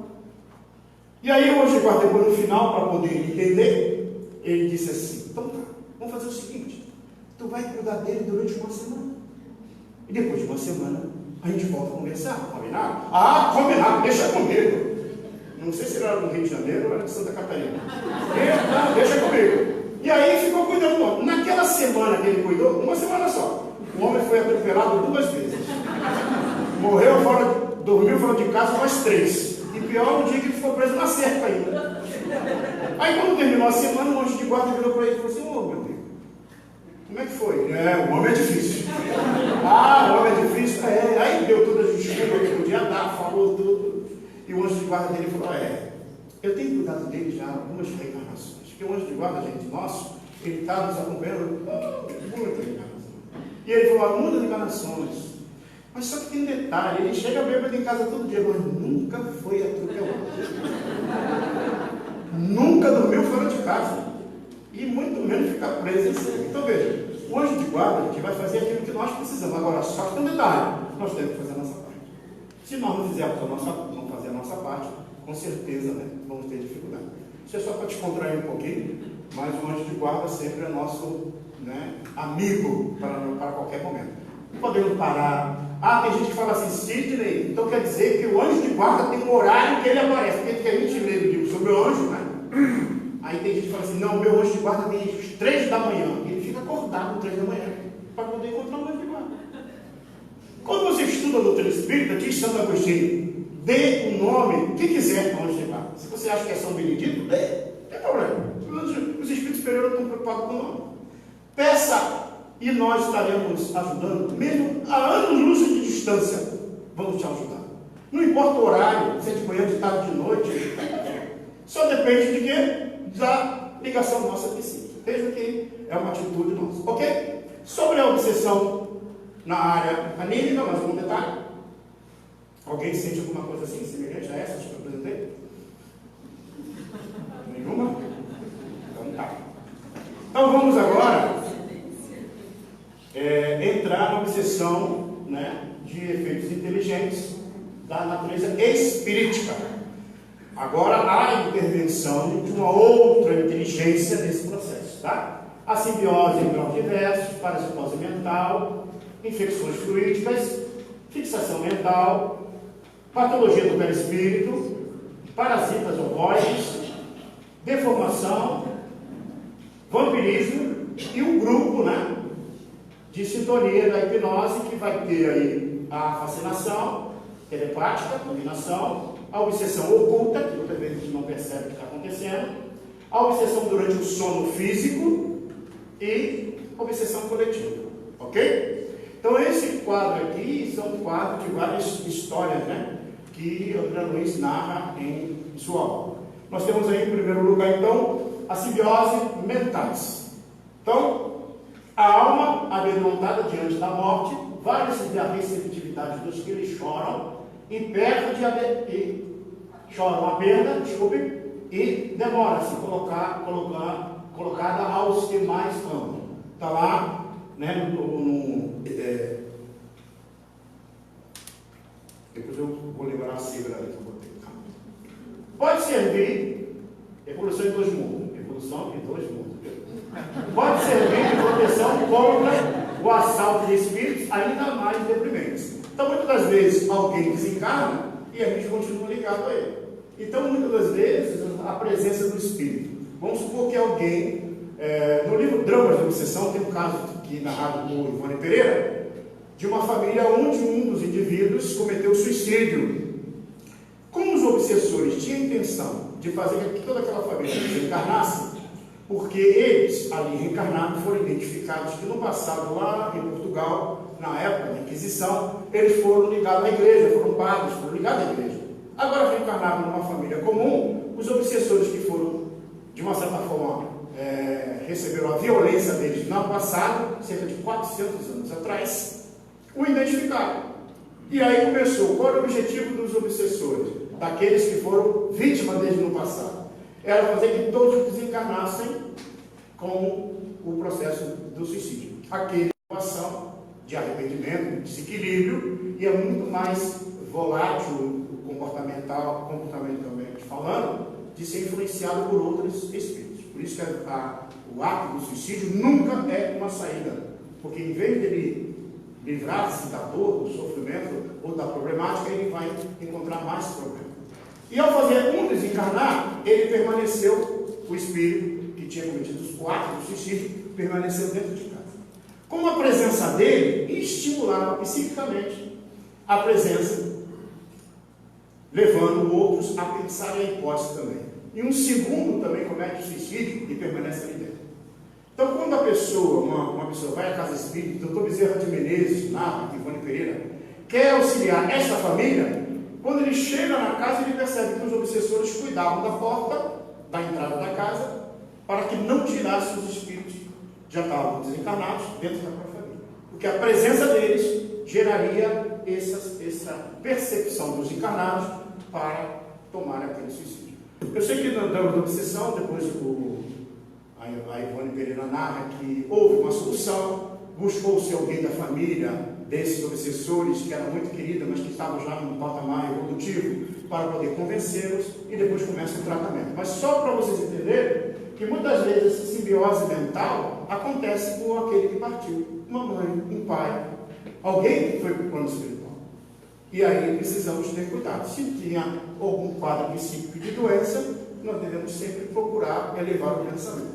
A nossa casa espírita, que fica lá em Florianópolis, o Centro Espírita Amor Unidade do Apóstolo, nós temos atendimento fraterno todos os dias, de manhã, de tarde, de noite, de segunda a sexta. E às vezes alguém chega lá para nós e diz assim: meu pai está muito mal em casa, a doença, sorrateira, está quase desencarnando, processo terminal, e não dá para vocês fazerem uma prece aí para pedir para que meu pai não desencarne, mas o corpo já está debilitado, vai acontecer o desencarne. Passa um tempo depois, a gente coloca as preces, naturalmente, né? Passa um tempo depois, há um desencarne, e daqui a pouco vai a pessoa lá: vem cá, não dá para vocês fazerem uma prece não para tirar meu pai lá de dentro de casa? Então veja, quando ele estava no corpo, a pessoa queria. Agora ele desencarna, o que acontece? Permanece ali naquele campo. Principalmente quando tem problemas de estar ali e tem um obsessor. Esse aqui é o caso do filho que desencarnou e ela não deixa o filho, né, prosseguir a caminhada dele no plano espiritual. Ela o atrai mentalmente para isso, tá? Às vezes também nós sempre repetimos em casa, né? Aquela mesa, e às vezes os obsessores estão ali, como o vampirismo, né? Encarnado, desencarnado, o vampirismo recíproco ao apego às coisas materiais. Sim, mas eu não vou comer mais em família? Não, não é isso. É mostrando que dependendo do nosso comportamento, por exemplo, às vezes a gente está à mesa falando mal de A, de B, de C, faz tudo, menos fazer uma prece para a gente fazer a alimentação. Agradecer a Deus a oportunidade de estar ali. Então a gente busca o desequilíbrio e o ambiente nos torna assim. Aqui é essa senhora, que o caso do Libório, que depois a gente vai narrar mais detalhes da vida dele. O Libório é uma figura bem interessante, que vai nos interessar. Mas aqui tem, quando aparecer essa imagem com esse cordão fluídico aqui, como se fosse um cordão fluídico, isso aqui é extensão do perispírito, tá? Significa que a pessoa está encarnada. E aí, quando ela dorme no sono físico, ela se desprende e vai fazer uma série de coisas no plano espiritual.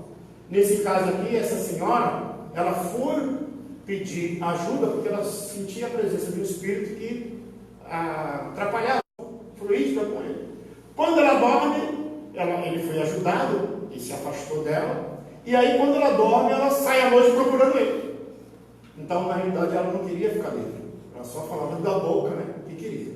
Então, aqui é um caso muito interessante. Um regime de escravidão mútua. Um estava ligado ao outro. Isso acontece muito, né? Com os casais que não se perdoam, se amam muito. Né? Não que tenha que achar que nós temos a metade eterna. Que muita gente fala assim: minha alma é gêmea. Hoje na Terra tem muita alma algemada na outra. Alma gêmea. Não existe metade eterna. Se estudar a doutrina espírita, não tem. Mas se não tem, não tem. Agora, pode ter almas que nós vamos ter afinidades e vamos fazer grandes trabalhos. Mas no estágio em que nós nos encontramos, ainda a ideia de amor que nós acreditamos ter, ainda é meio de posse. A alma gêmea deixa que seja comigo. Né? Então, aquela questão de posse. Simbiose e neurose. A simbiose ocasiona moléstia dos nervos, né? Complexa, histeroepilepsia e psiconeurose. As entidades espirituais vivem entrosadas psicicamente com seus hospedeiros. Atuam sobre o chakra coronário. Então aí já começamos a entrar. O chakra coronário é esses chakras da nossa base do nosso crânio, onde tem a ligação com a glândula epífisis ou pineal. Então, geralmente, conecta isso aqui. Do encarnado impondo-lhe a substância dos próprios pensamentos que a vítima utiliza normalmente como se fossem os seus próprios. Então é como se houvesse uma ligação, e essa ligação a pessoa acha que ela está raciocinando, mas na verdade ela está sendo alimentada pelo pensamento do outro. Aqui no caso do Américo, ele que em vidas passadas, ele se envolveu com algumas práticas estranhas, principalmente de hipnose e tudo mais, e os grupos na qual ele se envolvia para ludibriar as pessoas, reencarnam e continuam os espíritos ali do lado dele. Inclusive o próprio pai dele fazia parte desse grupo. Então veja aqui, na casa espírita ele recebe o passe, a ajuda, alguns obsessores estão juntos, tá? Quando ele está em casa, ele sai do corpo e vai, o pai é paralítico, né, está deitado direto, e ele vai lá para falar com o pai, pedindo ajuda do pai. Então o estado dele é um estado totalmente desequilibrado, porque o que ele fala não é aquilo que é uma dominação do próprio espírito. E é interessante que dentro dessa família tem uma das pessoas, que é essa moça aqui, que ela ajuda. E aí o que ela faz? Também sai do corpo e vai lá auxiliar para ajudar o pai e fazer aquilo. Tudo isso o André Luiz percebe, mostrando como é que acontece muitas vezes essas ligações do passado ou mentais que nós temos uns com os outros, de posse, de ideia de domínio, que muitas vezes acontece esse fenômeno conosco. Ok? Tudo bem? Caso do Libório. Esse do Libório da esposa é interessante, só para a gente poder entender como é que o mundo espiritual, eu estou tentando mostrar para vocês o caso e mais ou menos algumas soluções, porque tem algumas soluções que é um pouco mais complexa, não se resolve de uma hora para outra e não tem um resultado quase imediato, tá? Até agora tudo bem, todo mundo? Ninguém com medo? Porque daqui a pouco a gente começa a mostrar as imagens aqui, né? O pessoal começa a imaginar. O Libório, então, é esse aqui, ó. Ele, lembra que eu falei que ela foi na casa espírita de ajuda? Então a presença dele era um espírito que ele não tinha os sentidos obliterados, não falava, não ouvia. Mas como ele estava ligado a ela, porque eles têm laços de vidas passadas, ele passava tudo isso para ela. E ele então é levado, né? Ela vai na casa espírita pedir ajuda e o mundo espiritual resolve intervir, ajudar. E leva ele numa reunião mediúnica. E quando chega na reunião mediúnica, ele não fala, não ouve, não tem atitude nenhuma, ele se liga à médium. Isso aqui, gente, chama-se choque anímico. A ligação do espírito com o médium, e veja que a médium aqui, ela continua controlando o corpo físico, tá? Dela, o espírito quer falar, o que ele quiser tomar de atitude, veja, ela tem capacidade de falar, de ouvir, de ver. Ele, ao se ligar a ela, passa a ter essas qualidades, passa a ter esse controle. E aí começa então a possibilidade dele poder falar aquilo que ele quer. E o mundo espiritual começa então a ajudá-lo. E a médium, se não um palavrão, uma médium que estuda a doutrina espírita, que é educada, ela consegue fazer controle. Xingamento, bater na mesa, algo parecido. Não sei se vocês já viram o Bezerra de Menezes através do Divaldo Franco. Quando o Divaldo está fazendo as suas preleções, sua palestra, ao final, geralmente o Bezerra de Menezes dá uma comunicação. Quem não viu ainda, pega no YouTube lá algumas mensagens do Bezerra e mostra.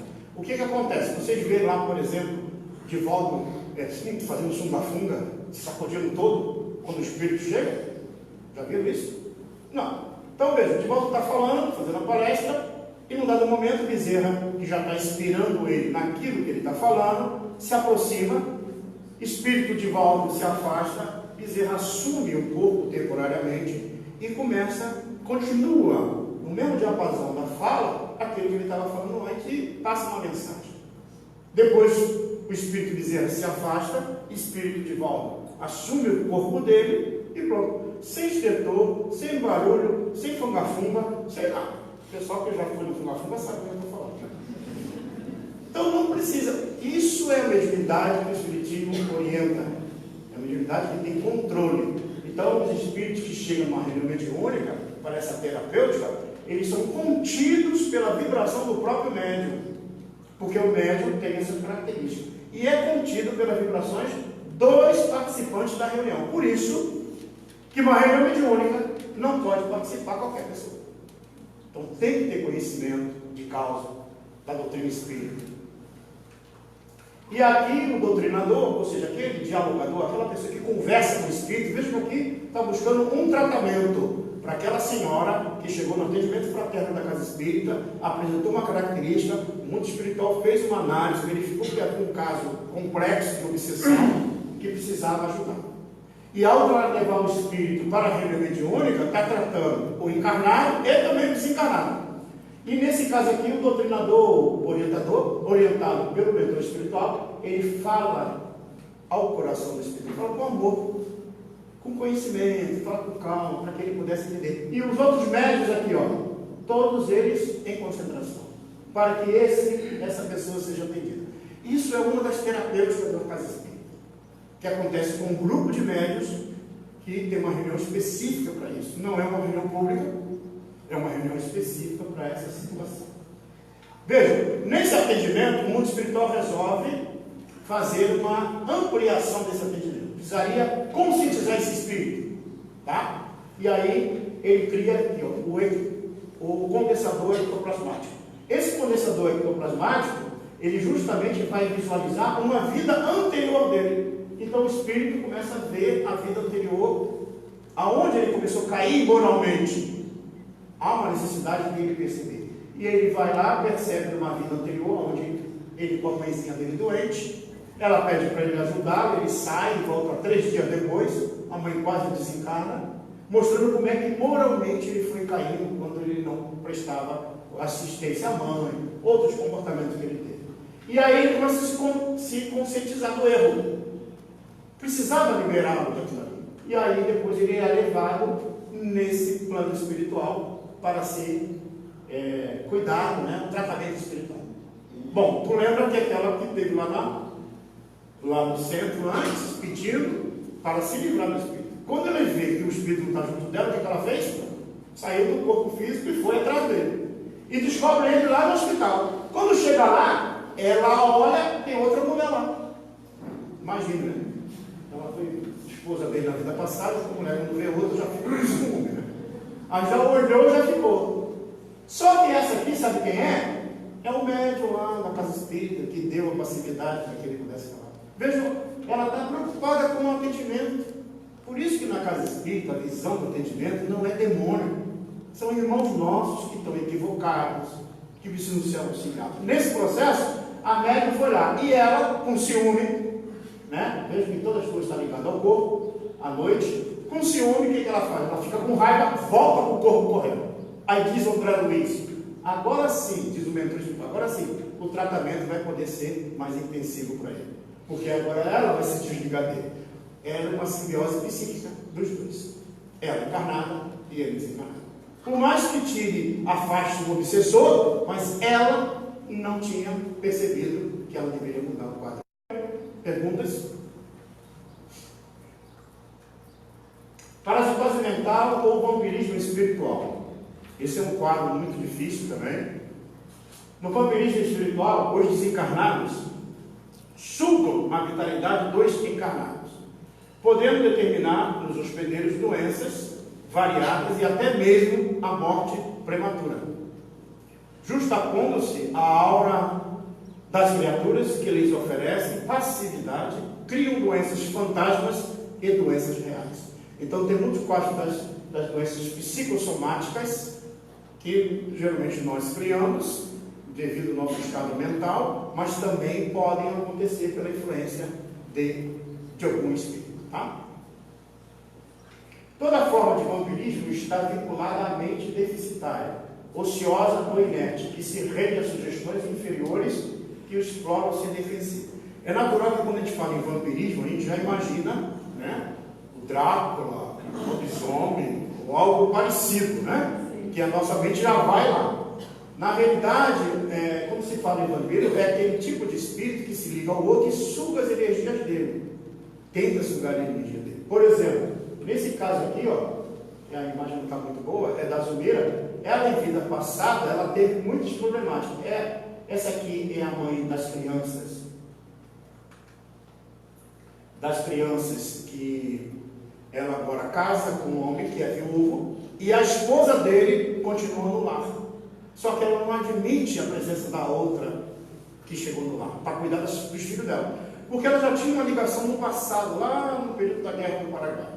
E ela, então, influencia aquela mulher em relação às características dela, a presença dela naquela família. Então, o mundo espiritual vai intervir e ela começa a gerar doenças para aquela que, de uma certa forma, né, a Odila vai gerar essas doenças fantasmas para a Odila, no sentido, a Zumira, né, no sentido que ela está naquela família. E o mundo espiritual, então, vai fazer toda uma intervenção. Então, veja, há uma presença de alguém que, ao desencarnar, não quer largar a família e entrou uma outra pessoa na família e ela não deseja que aquela pessoa permaneça ali. Só é possível isso porque também, em vidas anteriores, as duas já tiveram dificuldades morais. Então, há uma ligação entre elas. Mas o plano espiritual depois consegue mostrar outros detalhes. E ela, então, uma filhinha dela, que agora a madrasta estava cuidando, faz prece para a mãe. E ela é orientada, modifica o pensamento, aceita, perdoa, entende que já desencarnou e agora precisa auxiliar a madrasta para ela poder cuidar dos filhos. Percebe? Então isso aí é uma doença, um desequilíbrio, né, que acontece, que a parasitose mental, quando esses quadros chegam na casa espírita, não dá para ser detectado numa única conversa. Não dá para se inferir que é assim. Eu estou com uma energia baixa, eu acho que tem algum obsessor que está, vampiro, né, já que o Cid lhe falou, ou deve ter um vampiro que está me sugando energia. Dá uma olhadinha, vê se não é medicação, se não é alimentação, se não é a tua atitude, o teu comportamento. Tem uma série de fatores antes de admitir a hipótese espiritual. Há casos em que pessoas estão na área do comportamento sexual, ela encontra um centro genésico, como se fossem corpúsculos, sugando as energias, principalmente o desvio no comportamento sexual. Há um caso narrado por André Luiz, de um homem que ele tinha esse comportamento, casado, tinha família, mas ele tinha comportamento fora do casamento. E na área do centro genético dele, ali tinha como se fosse larvas no perispírito, sugando a energia dele. Aí o que acontecia? O mundo espiritual tentava ajudar. Ele frequentava uma casa espírita, quando ele entrava, os obsessores dele ficavam lá fora, não entravam não. E ele entrava, participava, mas não mudava o pensamento. Quando saía, o obsessor pegava um braço, outro do outro, né, e continuava a simbiose princípio. Só que um detalhe, quando ele chegava no lar, os obsessores também não entravam. Porque a esposa tinha um comportamento equilibrado, mantinha o culto evangélico no lar, tinha uma atitude saudável. Veja, hoje o que muitas vezes acontece? Ele fez, vou fazer bem pior. E aí entra num quadro pior ainda. E aí a ideia de ser ferido e querer ferir, se eu aprendo sobre isso, eu posso tentar superar. Mas eu não consigo. Então tem os meios aí para se tomar uma atitude. Mas nesse caso, ela então tinha um comportamento moral equilibrado. O que acontecia? Ele entrava, os obsessores não entravam. Quando ele deitava, a prece dela, ela conseguia, através da prece dela, sem saber, ela vibrava, e aqueles corpúsculos que estavam no centro genésico dele, eles eram diluídos, eram limpos.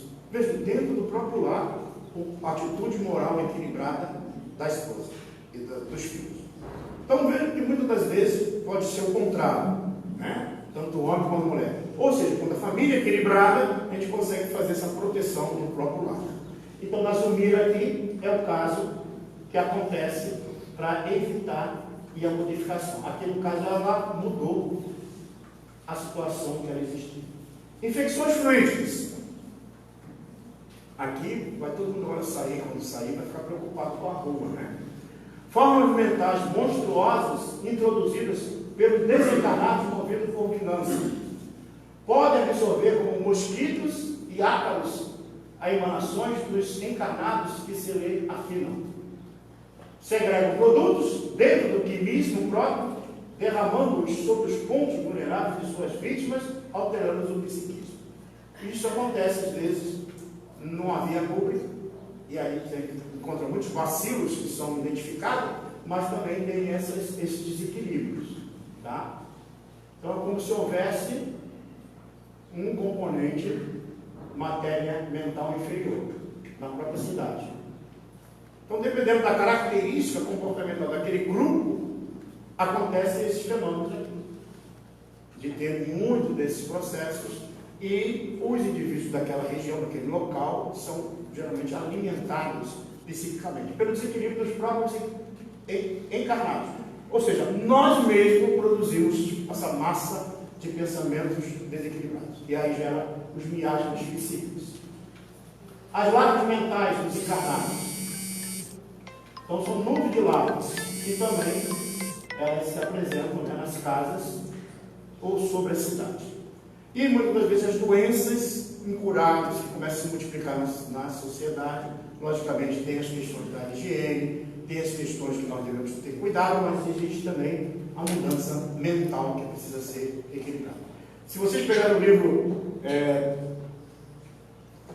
do Divaldo, que fala a respeito da transição planetária, ele vai falar do tsunami que aconteceu naquela região da Tailândia, onde aquela modificação das placas tectônicas fez que houve aquele grande movimento das águas, terremoto, e houve a morte, e tinha mais de 200 corpos empilhados nas praias, naquela região. Mas aquela região, uma das que foi mais afetada, havia um comércio sexual. As meninas de algumas daquelas regiões eram vendidas ou levadas para outros locais, e meninas de outros locais eram levadas para lá. Muitas vezes as pessoas que iam para aquela região, não digo todos, mas tinham essa tendência a esse comércio sexual. Quando acontece aquele tsunami, um dos hotéis onde caiu as paredes, um desses indivíduos responsável por isso, ele está lá dentro. E uma parte das paredes do hotel cai sobre as pernas dele, e ele com certeza ia ficar tetraplégico, não poderia mais ter movimento como ele tinha antes.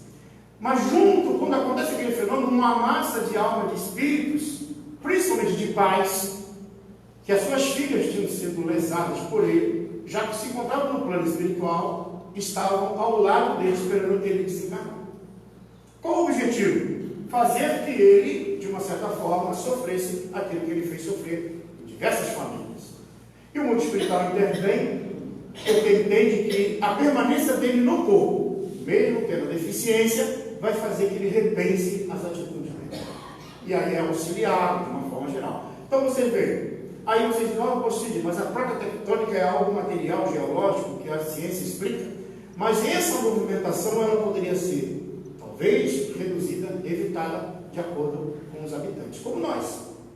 Muitas das vezes nós podemos evitar fenômenos que muitas vezes nós estamos provocando eles. Pela nossa atitude, jogando os plásticos na natureza, ou tacando fogo nessas coisas que não deveríamos, ou até mesmo menosprezando pelas nossas. Muito bem, que a atitude nossa dos seres humanos fazem muitas coisas. Por isso que a Terra toda está envolvida num processo de ajuste, e como se nós precisássemos aprender com essas dores, com esses sofrimentos. Vacilos mentais. Originam-se de patogênios da alma, a cólera, a intemperança, os desvarios do sexo, as viciações, formam criações inferiores. Então veja, o meu desequilíbrio da intemperança, dos desvarios do sexo, das viciações, da agressividade, vai gerando esses vacilos. E aí eu vou me contaminando com isso. Às vezes eu contamino o ambiente onde eu estou. Às vezes aquele ambiente insalubre na qual eu participo com a família, de conversas vulgares, atitudes vulgares, eu começo então a me sentir mal naquele ambiente devido a essa situação.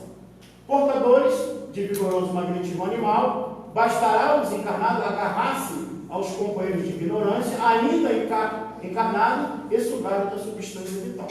É o que acontece, geralmente se aproxima. Lembra aquela história que eu falei no início, do homem que está na sua casa e ele prepara a dose de uísque? Ele poderia não ter preparado. Então, quando ele prepara a dose de uísque, o espírito que quer beber, ele se acopla a ele e bebe junto. Agora imagine numa atitude, num comportamento sexual desajustado, em ambientes que muitas vezes a gente vai e, às vezes, a grande maioria das vezes, os espíritos participam junto. É diferente quando o casal Se vocês lerem no Missionário da Luz, tem a reencarnação de Sigismundo. Quando o casal que tem um equilíbrio e tem a relação sexual no ambiente do lar, aquele local ele é protegido pelos bons espíritos. Sigismundo precisava reencarnar, que foi inimigo daquele que é seu pai hoje em vida anterior. Mas no momento que o casal está tendo a relação sexual, os espíritos que vão fazer a ligação do espírito, a estrutura do gênero, ali na combinação da célula ovo, que vai dar origem à estrutura do nosso organismo, a célula, os 23 cromossomos do pai e da mãe, eles aguardam do lado de fora. Depois que há a relação, nós sabemos que o espermatozoide tem um período que ele permanece ainda, né, que sobrevive. Depois que o casal se recompõe, aí que o mundo espiritual entra para fazer a ligação que precisa ser feita no processo reencarnatório. Vejam que quando se faz com amor, com equilíbrio, há proteção. Quando não se faz, ficamos à mercê de quê? De qualquer campo vibracional. Por que tem que ter um cigarro antes e uma bebida depois, né? Porque o sexo, ele acaba gerando essa deficiência muito grande. Por isso que é interessante a gente entender que essas situações ocorrem. Ok? Então, esses bacilos, eles são humanos. Por que tamanha estranheza? Diz Alexandre, né? O mentor espiritual. Nós também não nos alimentamos das vísceras dos animais. Ou seja, lembra que eu falei daqueles corpúsculos que ficam? Os espíritos, então, como se eles se alimentassem dessas energias. Gente, é assim, ó. Quem tem essa energia animalizada somos nós que somos encarnados. Se um espírito viesse aqui para desligar o computador, ele não consegue desligar o computador. Precisa ter uma intervenção, uma energia para isso. Ele precisa pegar o ectoplasma de alguém, algum médium, que doa essa energia ectoplasmática, ele gerar a partir dali uma impulsão fluídica e dar um jato direto aqui para poder desligar o computador. Senão o fenômeno não ocorre. O espírito não vai pegar o copo como o Casparzinho, que existe o Casparzinho, que manda ele pegou o copo. Na realidade ele não pega o copo, né? Mas o espírito não pega. Para que ele pegue um objeto, ele precisa de uma energia animalizada que só os encarnados têm.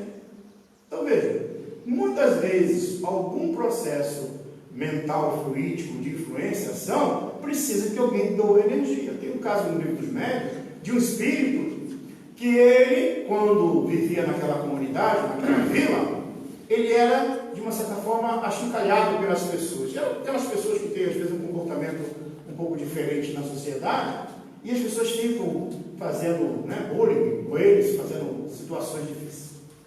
Ele, quando desencarnou, ele tinha raiva daquelas pessoas. Quando ele desencarnou, ele falou: eu vou tirar todo mundo daqui. E aí o que ele fez? Ele começou a tacar pedra nas casas. De vez em quando uma casa lá, batia uma pedra. Eu olhava, não tinha ninguém. E batia pedra no vidraço, e batia pedra aqui, e batia pedra aqui. Porque aquela vida todo mundo achou estranho. Por que acontecia aquele fato? Foi evocado. E foi chamando ele numa reunião. E aí perguntou para ele: vem cá, o que você quer? Eu quero que todo mundo saia de lá. Mas por que tu faz isso? Por que tu taca a pedra? Ah, eu pego a pedra e taco. Aí um outro espírito que conhecia o fenômeno disse assim: não, ele não sabe como é que ele faz isso. O fenômeno não é assim. Ele, quando chega, né, quando ele vem ali para querer atrapalhar, ele se aproxima de uma das casas, onde tem uma empregada que tem medo de espírito toda vez. Aí ele se aproxima dela, ela sente a presença dele pela sensibilidade que ela tem. Ela começa a jorrar o ectoplasma, ele envolve o ectoplasma, animaliza a pedra e as pedras são lançadas para um lado e para o outro. Isso está lá no Livro dos Médiuns, no laboratório do mundo invisível. Então ele faz esse fenômeno. A mesma coisa tocar piano, é a mesma coisa. Você ouvir som, a voz do espírito. Não vai ouvir como está ouvindo aqui. Ele precisa dessas energias para acontecer. E aí o espírito explicou então que ele utilizava uma energia que ele não sabia como, mas que alguém doava essa energia. Tá certo? Então, geralmente, quando bem à noite o nosso relógio em casa parou, pode ser a pilha que acabou. Não foi o obsessor, não foi a pilha que acabou. Né? Para que a gente não comece também a espiritar tudo. Analisa. Gente, todo fenômeno ele tem uma lei normal, uma lei natural. Não existe maravilhoso, sobrenatural, coisa. Não. Tem uma lógica para acontecer. Senão não acontece. Era hora de fazer café.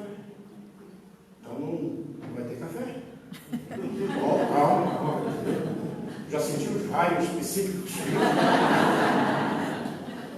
Só esse último caso aqui desse menino, para que a gente possa entender, ele é paraplégico, né? Não tenho a imagem dele aqui. Ele foi alguém que teve muita dificuldade em vidas passadas. E o que os obsessores faziam? Eles emitiam, através das mãos, estrias negras de substância semelhante ao piche, que atingiam o encéfalo do menino, acentuando-lhes as impressões de vapor. Então ele tinha já deficiência orgânica, mas também os obsessores continuavam infligindo a dor nele. O mal que ele fez em outras vidas. Então é como se o encéfalo dele era dominado pelos espíritos. Não sei se vocês já viram, leram, lembram, né? Que Jesus curou o paralítico, curou o cego, curou. E às vezes essas cegueiras eram processos espirituais, não eram fisiológicos. Tá? Então são situações que ocorrem. O paralítico de nascença não fala, não anda, vê muito mal, quase nada ouve da esfera humana. E sofre uma padecimento. Se eu olho apenas a criança, eu vejo e digo assim, poxa, que sofrimento. Mas se eu olhar o lado espiritual e ver o que a alma fez em outras vidas, o número de vidas que ele tirou, e esse sofrimento que ele passa é como se ele estivesse colocando no lugar aquilo que ele tirou, e agora a dor do sofrimento faz que ele se volte para as leis de vida. Ok? Pergunta? Poderia falar sobre zoofilia? Interessante. Depois do café a gente vai falar. Tá? Gente, nós vamos agora fazer intervalo. Era para ser 15 para as 4. Mas está na nossa programação falar disso, tá, senhora? E aí nós vamos fazer o seguinte: são 5 para as 4, 4 e 15, né? A gente retorna. A gente vê.